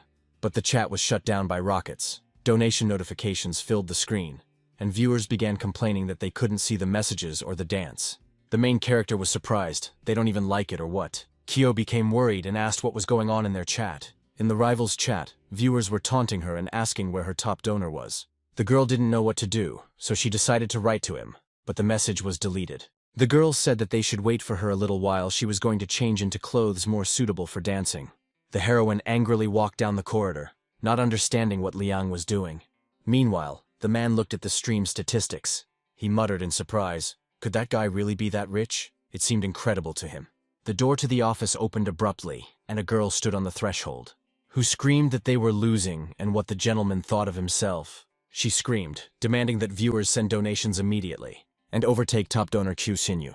And her interlocutor simply noted with surprise how much money had already been donated to her. The system stated that the ratio had dropped by 50%. The hero said that he was about to send a donation, but Xinyu's fans were too fast. Smiling, the girl replied that there was nothing wrong with his slowness. The main thing was victory. He was worried because his system's limit was 200 million, but it could only be spent on winning girls. The streamer said she would be eagerly awaiting donations. The man wondered how to get out of it. He had already spent 50 million, and the stream had only just begun. The system did not give a reward, and Li Shi, his first target, and her attitude cannot be lost. And the boss must try his best not to screw up. His finger literally glowed, and he began to point at the rockets with great speed. Xinhuang was delighted. Finally, the enemy decided to answer him. The guy noted that he was fiddling with it for a long time. It was boring. And lunch break is almost here, so it's time to finish with one sure move. The system declared that the owner was too arrogant, so without further ado, it immediately issued a reward. 666,666,000 yuan. All enemy missiles flew out of the boss's screen. His phone fell out of his hands because he had almost no money left. The hero squatted down, covering his head with his hands. The man understood that he was finished. The employees discussed what might have happened to Mr. Liang. Suddenly, at that moment, an angry streamer appeared, declaring that she had lost. She continued by telling Mr. Liang that after the last stream, many employees had moved to Doujin Media and asked what they should do now. Relationship with the girl has been lowered by another 20%. He was upset because he had spent another 50 million, but it did not help, and everything seemed lost. He then became angry, accused Li Shum of being too demanding, and told her to look for another rich man. Liang shouted that they lost and they lost, to which the streamer said that it was easy for him to say. The hero continued with reproach. He spent 100 million on the stream, and she still couldn't win. And he told her to ask who else was capable of investing such money in one person. Ah, so that's how he spoke, the girl thought, and went out the door. He shouted after her because she didn't care about the others. The action moves to the protagonist's office. There was a slow knock on the door. Xinhuang replied, "Come in." Gao Wen happily reported that Li Shui had decided to resign, bringing fresh news. The hero thought, although he expected this, he didn't think that she would decide to quit so quickly. The guy said that he would make Li Shui an employee of his company. The girl was indignant that she was proud, and that it would be difficult to do business with her. Xinhuang assured her that she would be a valuable employee, and that Gao Wen should prepare for the auction. The heroine decided that the guy sees what others do not see. Han sent Li Shui a donation of 10,000. The system did not approve of such actions, and sent 1 yuan as a reward. At this time, the girl was looking at her phone, reading the chat, to see if she could guess who sent her the donation. She didn't understand how she should do this. And at that very second, the answer came that it was Han Xinwang. The heroine's mouth fell open, perplexed as to why that same Han Xinwang was donating to her. The guy texted Li Shui that he had reserved a separate table for them at the restaurant, and that they could have lunch instead. The elevator opened with a characteristic sound. Li Shui came out of it, deep in thought. It turns out that Han Xinwang was donating to her all this time. The restaurant was illuminated by 1,000 lights. Knocking on the door, the heroine asked if Khan was here. Smiling, the main character said that they hadn't seen Lu for a long time. She replied, "Who could have known that he was so rich? That evening with Gao Wen at the club, it was him, right?" Xinwang replied that yes, that was true. Let Li Shui sit down. "And they will finally have dinner together," the hero continued. The streamer realized that the person sitting in front of her was the same mysterious donor who had pushed Gao Wen to the top. Xinwang replied that yes, that was true, and noted the expensive champagne. The waiter immediately took their glasses and smoothly poured the drink. The heroine stated that with such financial support, she would not be able to defeat her rival, even if she tried 10 times harder. The hero replied that he could support her too, but she said that then Gao Wen would hate him. The guy replied that if she joined Dujin Media, then he and Gao Wen would become colleagues, and there would be no quarrels. He continued that there would be a hunt for a valuable streamer like her. Therefore, Xinwang is ready to sign a contract for any amount. She smirked and assumed that Hana had sent Gao Wen to laugh at her. The main character answered, 100 million? Well, okay, he agrees. Li Shui was surprised, because she hadn't yet had time to name the amount, but she wanted to offer 10 million. The girl's level of regret increased by 20%. The system revealed that Li Shui would have agreed to a 10 million contract, but the owner exceeded her expectations. Khan said he understood that there are no true friends in business, but if interests coincide, the alliance will be strong. He saw the blush on the girl's cheeks, so it's in the bag, Xinwang thought. He hugged the heroine and said that he had too much money to spend alone, so he would spend it on her. Li Shui trembled, not believing that such tempting offers could exist in life, and the current level of regret has increased by 40%. She then stated that she agreed to work at Dujin Media, but did not promise to stay for long. Xinwang responded that their company does not turn employees into contract slaves, and that they can quit at any time. Li Shui asked if Han was so rich that workers could leave whenever they wanted, to which he replied that money can only be earned by spending it, especially on your employees. Xinwang extended his hand, hoping for long-term cooperation.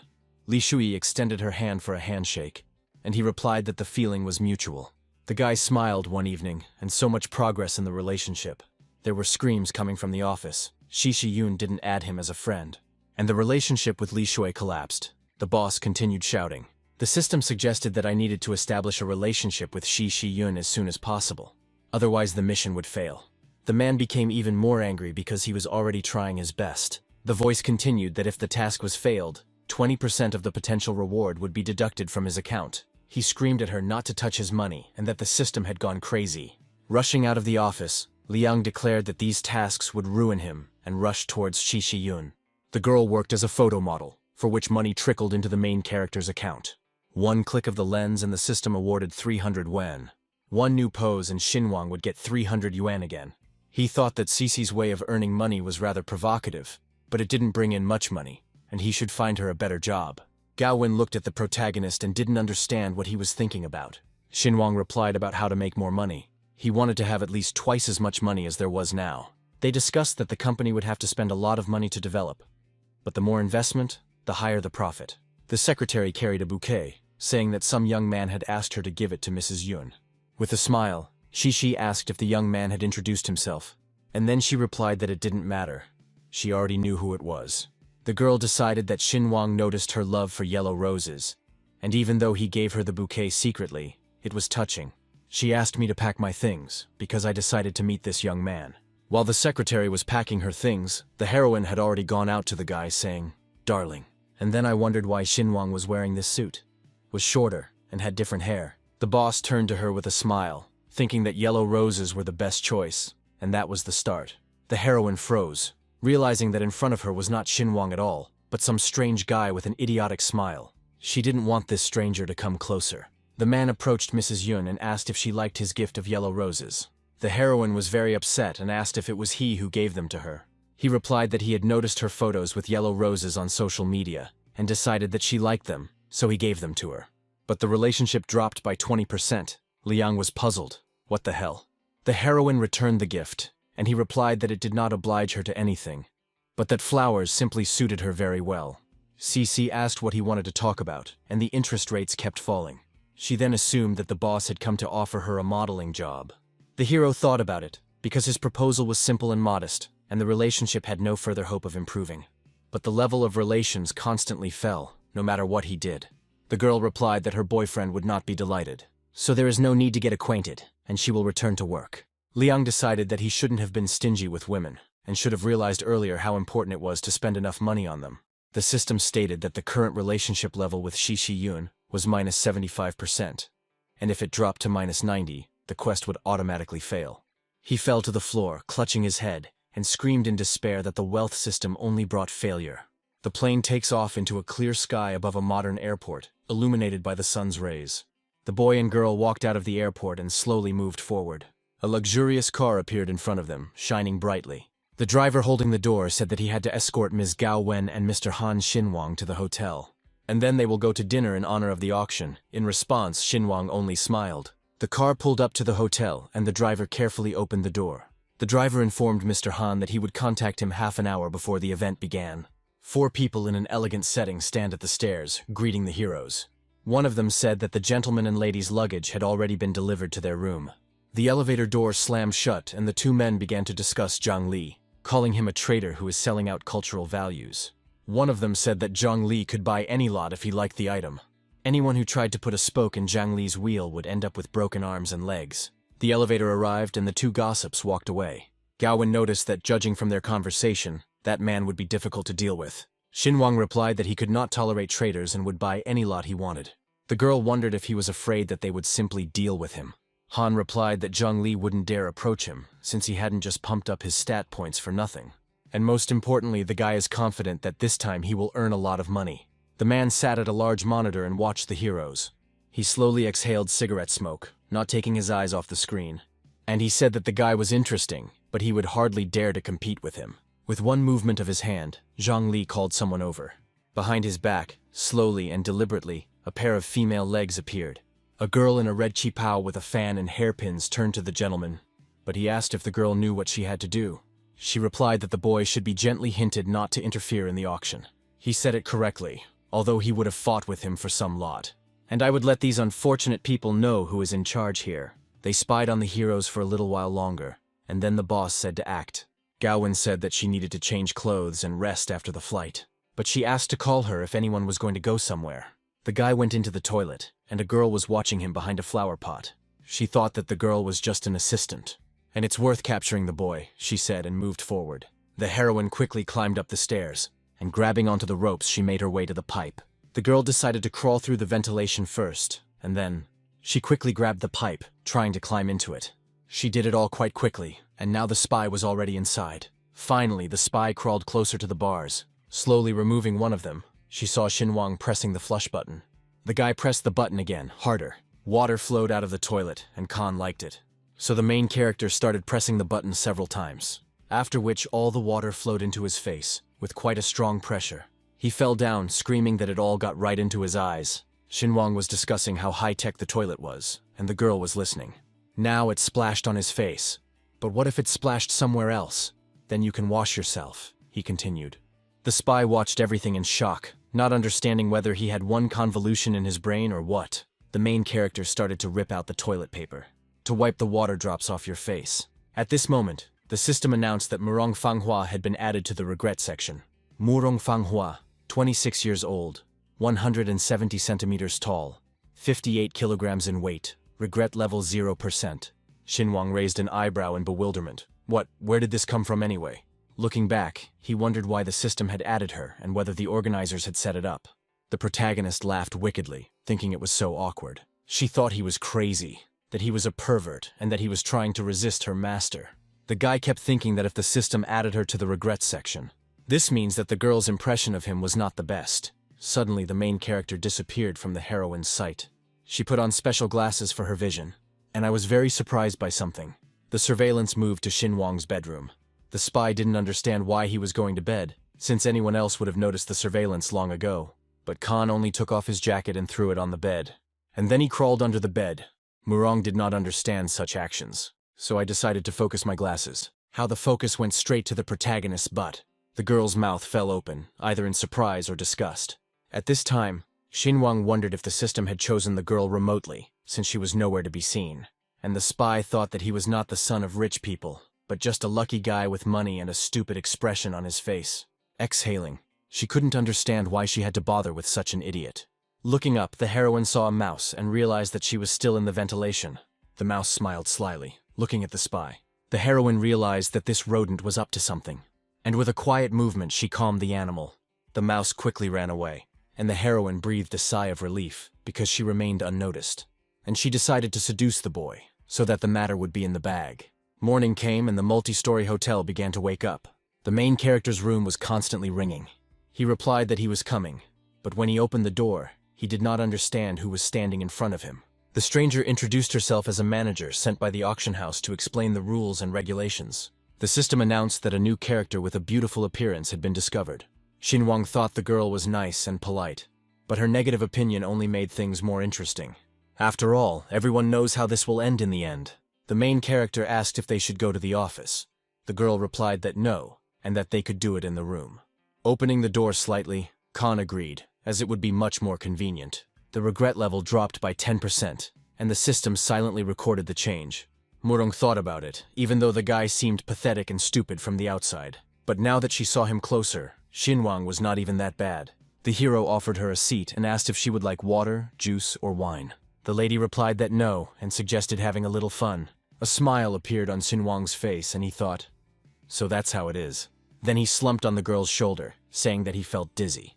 The heroine thought, realizing that even though she was a beauty, she was not at all interested in idiots. The girl jumped up sharply. The main character fell to the floor from such surprise. She shouted that he was a lustful upstart, thinking of only one thing and suspecting nothing. Xinhuang realized that the points he had invested in strength had saved him from the blow, although his head still began to spin. Putting her foot on the guy's back, she promised to make an obedient dog out of him. Han wondered if he had pleased Chang Li enough to even hire someone to deal with him. She smiled, promising to deal with him like old times. This cheered up the guy. He thought about what it meant, like in the good old days. Sometime later, it was already daytime outside the window. Han Xinhuang woke up in a chair, chained. When he opened his eyes, he did not understand what had happened to him. And then I realized that I was almost naked and covered in ropes. Murong chuckled, noticing that the lady clearly wanted to have fun, but had gone too far. She added that she hopes to cooperate with Mr. Khan. The protagonist replied that the way to establish relationships was interesting, but it was unclear what exactly they would be collaborating on. She replied that she needed to cooperate with her owner at the auction. Bending down, the heroine declared that he should not outbid her, and he is obliged to help buy lots for Mr. Zhang. The girl asked him to look at her photographs, and think carefully about your answer again. After all, some of these photographs were quite explicit. Xinhuang replied that the angle was indeed good, but I would like to know where exactly they are going to send these shots. Murong shouted, not hiding her anger.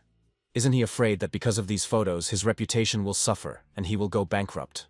After all, she has the power to stage these photos in such a way that Khan will definitely not be in the best light. Then she asked if he was pretending to be indifferent in order to maintain his decent reputation as a rich man. The guy replied that he was not rich at all, he just had some savings. But he was far from being truly rich. And let them post photos, he doesn't care, and asked if this was the only threat. She was perplexed why he wasn't afraid for his reputation, since usually rich people are ready to do anything just to delete a photo. The main character said that his head stopped spinning. After these words, Xinhuang tensed up and began to tear the ropes. When they were finished, Khan straightened up. The girl turned completely red and stood in shock. The guy came closer to her and put one hand on the wall, and with his other hand he threw the tablet away. He sternly warned that without his permission, Ms. Murong would not be able to publish the photographs. The heroine trembled all over, realizing how close he was standing, strong, pumped up, attractive, like a martial arts master. He also learned everything about the participants and works as a specialist. And he even managed to reveal her identity. Xinhuang knew that the information from the system was already sufficient to act confidently. The girl's level of regret increased by 5%. She exhaled and said that she could not have posted these photos without his knowledge. Sitting down on the bed, Khan said that the mercenary had sensibly assessed the enemy's strength and decided not to engage. He also warned that he knew her weight, height, and features, so if something happened to him, her career would be over. After speaking, Han Xinhuang reached for his tablet, and he began to scroll through his photos, noting that he would even post some of them. The heroine blushed, realizing that the guy would now demand something. The guy replied that he had been photographed. It would be fair to take a photo of her in response. Murong became angry, realizing that this rich man was a real pervert. The heroine abruptly snatched the book from the table. She started to leaf through it and fold origami. The result was a full-fledged paper dagger. Murong ran at Xinhuang with all her speed, but he dodged. Lying on the bed, the guy grabbed the girl with his leg. Having turned her over onto her back, Xinhuang sat on her. The girl screamed, "Let him kill her if he had the strength." Khan asked, confused, why kill, since it was prohibited by law? And why is she unaware of such simple things? From this moment on, the heroine must listen to all of Xinhuang's orders. The girl's regret level increased by 5%. The protagonist was surprised, deciding that she was a masochist and liked being controlled. And I decided that it was definitely worth saying something like that. He continued, threatening that if she resisted, he would tie her up and whip her. The level of regret increased again, but this time by 15%. Murong replied that she understood everything, but hoped that Xinhuang would simply die. Taking a whip, the guy declared that if he died, he would take the lady with him. After which Xinhuang began to quickly type something on his phone. The girl asked in surprise what he was doing. The main character replied with a smile that he was making someone worry unnecessarily. The heroine's level of regret increased by 5%. A courier arrived at the door of Xinhuang's room. The protagonist brought a black bag and ordered Murong to get dressed. And he asked not to ask stupid questions, but to simply follow orders. The girl gasped, looking into the bag, and Khan announced that he was giving her 3 minutes to change and start posing. Otherwise, the spy will face severe punishment, the guy threatened. Taking the package, Murong replied that she didn't want to, but she was being forced to. The camera lens was pointed at the girl and the flash turned on. First, a black bodysuit with a red scarf and gloves, complemented by an insect-shaped hat. The guy liked this costume and took pictures of Murong from different angles. The girl continued posing, but did not understand what kind of costume it was. But it's good that at least you don't have to wear it on a permanent basis. Red bodysuit with black ears, bow and cuffs, in the style of a playful bunny. A red medical uniform with black buttons and white crosses, complete with 2 large syringes. A white cap with a gold badge. A dark blue uniform with shoulder straps and a white skirt. A pistol and handcuffs. Xinhuang shouted that heroes who save the world should not look so gloomy and ignore their feelings. Stroking Murong's face, he said that with her figure she could cosplay as Ultraman, and told her to change without whining. The girl's regret level increased by 10%. The heroine asked to change into normal clothes, but the main character just licked his lips, saying that it was too erotic. And the girl definitely decided that he was a real pervert. At the same time, its level continued to increase significantly. After turning off the tablet, he said that there were enough photos, and now they were even. Khan admitted that he took the photos on her tablet, but decided to buy it so as not to transfer the pictures. And he continued, offering 500,000 without bargaining, adding that the item was already used. Murong realized that the proposed price was much higher than the cost of the tablet, and such a benefit could not be ignored. Xinhuang suggested not to hold a grudge after everything that had happened, but added that he still had to settle accounts with her owner. But the heroine admitted that he was not even close to Mr. Zhang. The guy laughed and said they would watch it again. The heroine covered her mouth with her hand, asking if he was really going to torture her. He thought about it. As soon as a hint of masochistic tendencies appeared, her heart began to literally jump out of her chest. And then he said that his name was Han Xinhuang, and that he would fight to the very end, ordering that this message of his be conveyed. She was surprised that they were letting her go so easily. What an idiotic decision. The hero chuckled, confident that he would not cause any trouble, and allowed him to return to his master. Murong shouted at this overconfident rich man not to dare look down on her. And the door slammed behind the heroine. She walked down the corridor, completely angry. In the corridor, the girl crossed paths with Gao Wen. After that, the heroine turned around thinking, "This girl? Strange." Trying to shake off her thoughts, Gao Wen knocked on the door. Xinhuang said right from the start that they had a new enemy. This surprised the girl, but she entered the room. Then she began to speculate if this was the same Zhang Li who resold traditional jewelry overseas. It is not surprising that he is ready to do anything to achieve his goals. Putting on his suit, Khan decided to make friends with this man at today's banquet. Zhao awkwardly asked if that woman was really a murderer, and if he wasn't afraid for his life. The protagonist replied that he was not a weakling who could be easily intimidated, stroking her on the head. And he added that that woman would still serve them against her master. Khan noticed that she looked great lately, and asked if she had had plastic surgery, noticing that her nose had become thinner.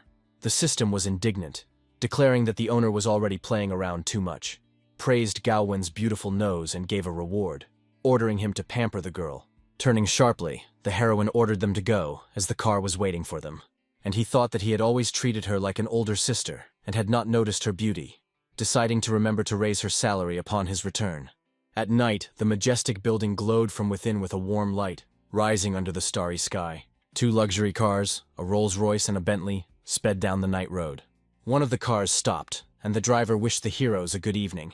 2 people walked arm in arm along the sidewalk, sparkling in the night. He in a formal suit, she in a daring outfit. They entered the luxurious hall, and 3 people stood at the foot of the grand staircase. Gao Wen and Xinhuang raised their glasses of wine by the high windows, illuminated by soft light. The heroine noticed Zhang Li and told the guy about it. A man in a dark purple robe sipped his wine slowly, watching the proceedings with serene grace. The Khan said not to be distracted by the scoundrel, and suggested enjoying fine wine and pleasant company. He is destined for defeat, and therefore he does not intend to waste a minute of his time on it. The girls smiled, noting that the boss was right, and they raised their glasses to their health. In a luxurious hall with marble walls and a wide staircase, the 4 participants of the evening stood frozen with glasses of wine. Because Zhang Li noticed the heroes, his gaze turned to them, as if anticipating the next move. The gentleman recalled his question about the outfit. The girl calmly replied that Han Xinhuang forced her to wear a suit and took indecent photos. He was surprised how they managed to defeat him, because she was one of the best fighters at his disposal. Falling to one knee, Murong began babbling, apologizing for her defeat and conveying a message from the winner. He conveyed that he would fight the boss until the very end, the heroine stated. The man laughed, saying how interesting it was, and smiling, he declared that he would see who would win. At the banquet, noticing an old acquaintance among the guests, he gently apologized to his interlocutor and went to say hello. Coming closer to them, he noted with a slight smile that it was the first time he saw them at an auction, and introduced himself as Zhang Li. He added that he is quite an influential person, so if you need help, don't hesitate to ask. Xinhuang responded mockingly, accusing Zhang Li of hypocrisy, and reminding him that he himself had approached him with a hint, and now pretended not to recognize him. The system gave the guy a reward of 500 yuan, but he was surprised why it was so little. The owner laughed, saying that he could not do such a thing. Frowning, the man noticed that the boy had a lot of guts. The protagonist reminded that the auction would take place tomorrow, and expressed hope that there would be no new traps. And he reproached Zhang Li for selling national treasures, questioning his honor. The man grinned, making a caustic remark about how the milk-sucking youngster was already dreaming of competing with adults, and promised to see how he would behave tomorrow. The boss was briefed on Khan over the phone. His influence, methods, and recent actions were mentioned, and it was emphasized that he continued to act confidently and without looking back. They also mentioned that he had a significant amount of money in his bank account, but not enough to compete with you at the auction. The hero laughed, surprised that he had been challenged without money, and anticipating tomorrow's events. Against the backdrop of a luxurious chandelier, Gao Wen admitted that she was scared. When Chang Li himself approached, she didn't expect that he would start arguing with him. Xinhuang replied that he did not attach much importance to his words, and simply wanted to anger the man. Frowning, the heroine asked again what. The main character assured that he had everything under control, and there was no need to worry. A spy appeared from behind, overhearing the discussion of Xinhuang's confidence despite his lack of money and experience.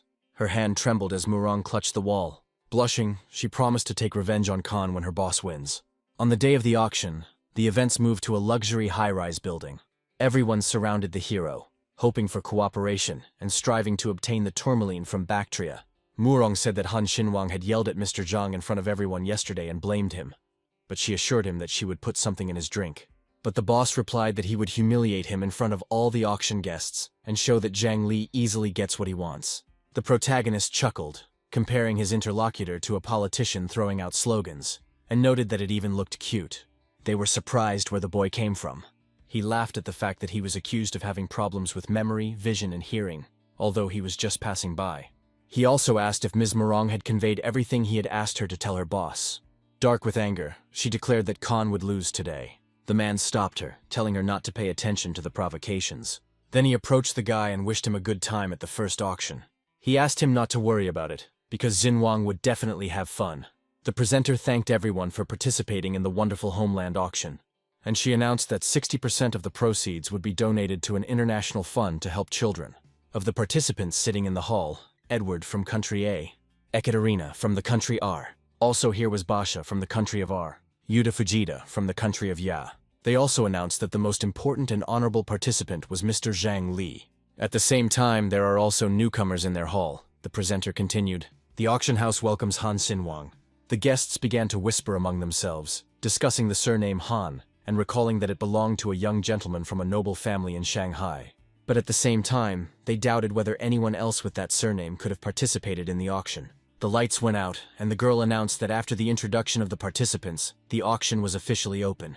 The boss noted that Fang Hua's sinister smile gave them away, and suggested they just enjoy the auction, as a more interesting competitor had appeared today. The host announced that the first lot was the Song Dynasty Phoenix song with a starting price of 800,000 yuan. Mrs. Ekaterina made the first bet. The protagonist asked Gao Wen if she liked the necklace. She replied that the pendant was indeed beautiful, but tried to object. At the same time, Xinwang raised the price of the lot to 3 million. The girl stopped him, reminding him that they had come for other lots and had no intention of buying this one. But Xinwang assured that all the lots were national treasures, and by purchasing them they were helping to restore culture. And besides, she really liked the necklace. The heroine blushed and replied that it was too expensive. Khan smiled, replying that she deserved such a gift. The hammer rang 3 million times. Who wants to place another bet? Participants reasoned that the jade pendant, an ordinary trinket, would be worth no more than 1,200,000 on resale. The boss said that he came only for the final lot and let the boy brag about his money. The hammer echoed throughout the room. A loud voice rang out, "Sold." The protagonist raised his hand, asking if he could get the item right now. The presenter announced that of course the phoenix was now his. She brought the lot straight to the hero. A jade necklace with a large green stone in the center sparkles on a black stand. The system announced that the gentleman had spent 3 million on a trinket, and as a reward, she gave out 6 million yuan, encouraging even more enthusiastic spending. Gaowen asked if it was too much to give such an expensive gift, to which Xinwang replied that money should enrich their lives, literally and figuratively. The presenter began to announce the second lot. Suddenly, Khan interrupted her, shouting that he was betting 5 million. The boss laughed at the boy, and the main character continued to raise his stakes. This was already putting a lot of stress on the man. The rate increase reached 50 million yuan. It was obvious that the boss was on edge and worried. His subordinate did not understand how Xinwang could possibly have such sums. The man thought, sure that the guy didn't have much money. He decided that Khan was spending his last savings just for the sake of a show of rivalry. The girl announced that it was time for the final and most important lot. The host lifted the cloth and introduced the divine voices of Wanlin Huaguang auction, with a starting price of 100 million yuan. The hero began to think that Changli was probably watching him and assessing his financial capabilities. However, bonus funds from the system are not recorded anywhere and remain invisible to the accounting department. The battle for the final lot shouldn't be quick. It's worth putting on a show, Xinwang thought. The heroine claimed that the lot had previously belonged to a collector from the UK and was created by a mysterious architect who donated the statue to the Tang dynasty. One of the participants from country Yi raised the price by 110 million. A girl from the country I for 120 million. The presenter counted out the price at 120 million and asked if anyone wanted to raise it. Gaowen asked if the guy didn't want to take this lot. Xinwang replied that they were in for some fun. The spy laughed to herself, chuckling at how the guy had spent all his money on consumer goods. Then she received a notification on her phone. The heroine's face suddenly changed to anger and surprise. There were her intimate photos on the screen. The girl got angry. What a scoundrel. Her regret increased by 2%. Han noticed that the more he manipulated Fang Hua, the more regret he felt. But he hoped to earn a large sum of money from her talents. He received a reward for being a spy, and then for being a CC. Suddenly, regret began to drop by 5%. The guy didn't understand what was going on. The heroine was angry, calling him a fool for trying to blackmail her with an unsuccessful photograph. She wouldn't mind posing for a more erotic photo. Xinwang asked if he would continue to lose regret. To this, the system responded that until the regret reached 99%, any wrong actions would reduce the indicator's value.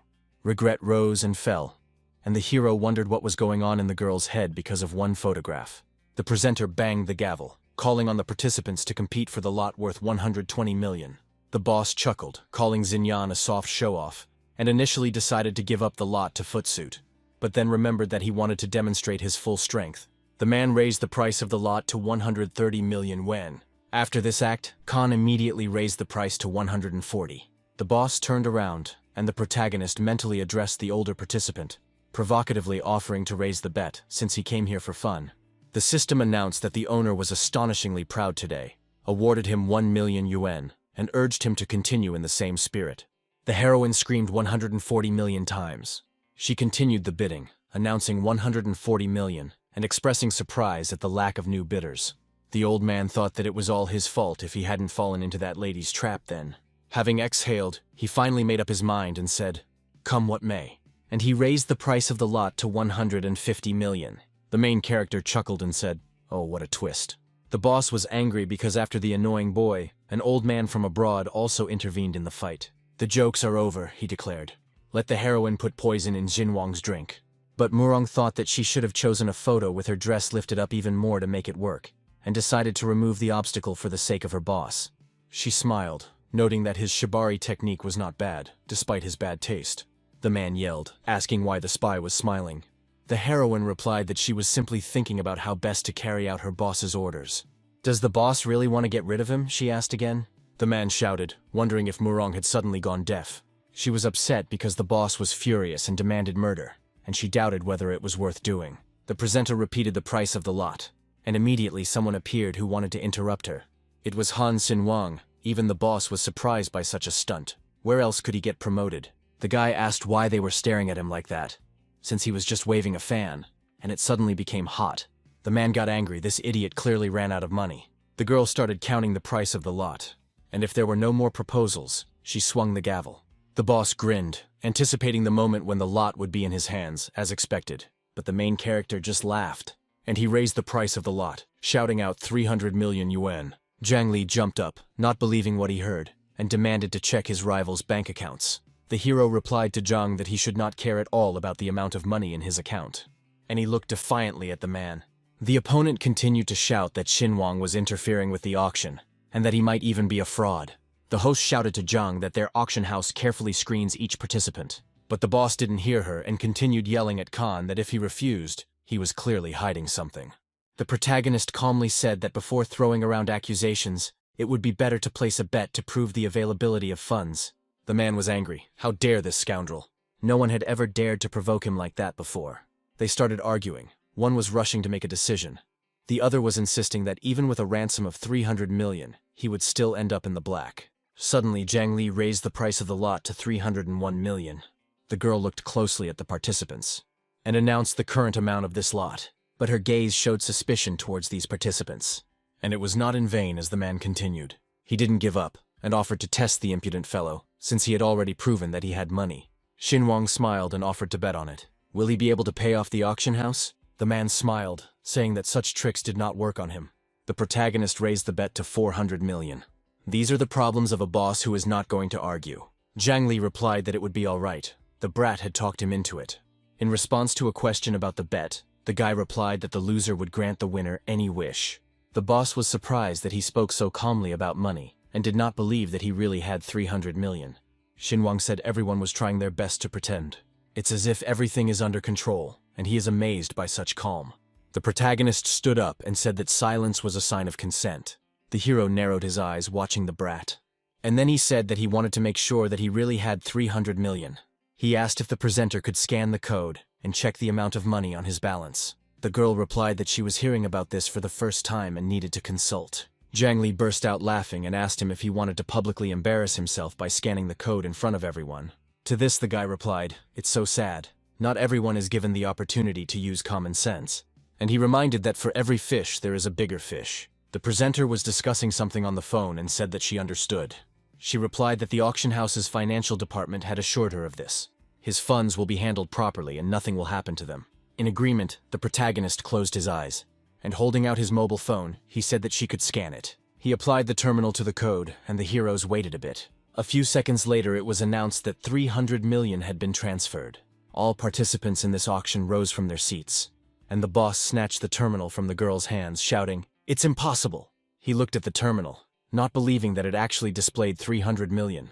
The protagonist stated that Mr. Zhang understood perfectly well deep down, and he's just looking for an excuse because he lost. The presenter demanded the return of the terminal, otherwise she threatened to impose sanctions.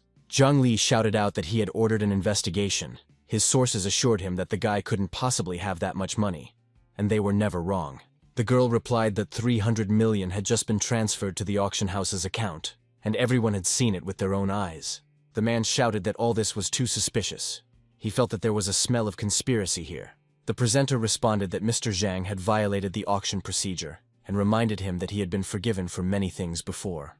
The man cried out, indignantly asking how they dared to talk to him like that, and he declared that everyone here had lost their fear. Putting on brass knuckles, the presenter declared that since the bet had been accepted, it was time to pay off the debts. He turned to the spy, but she had already disappeared.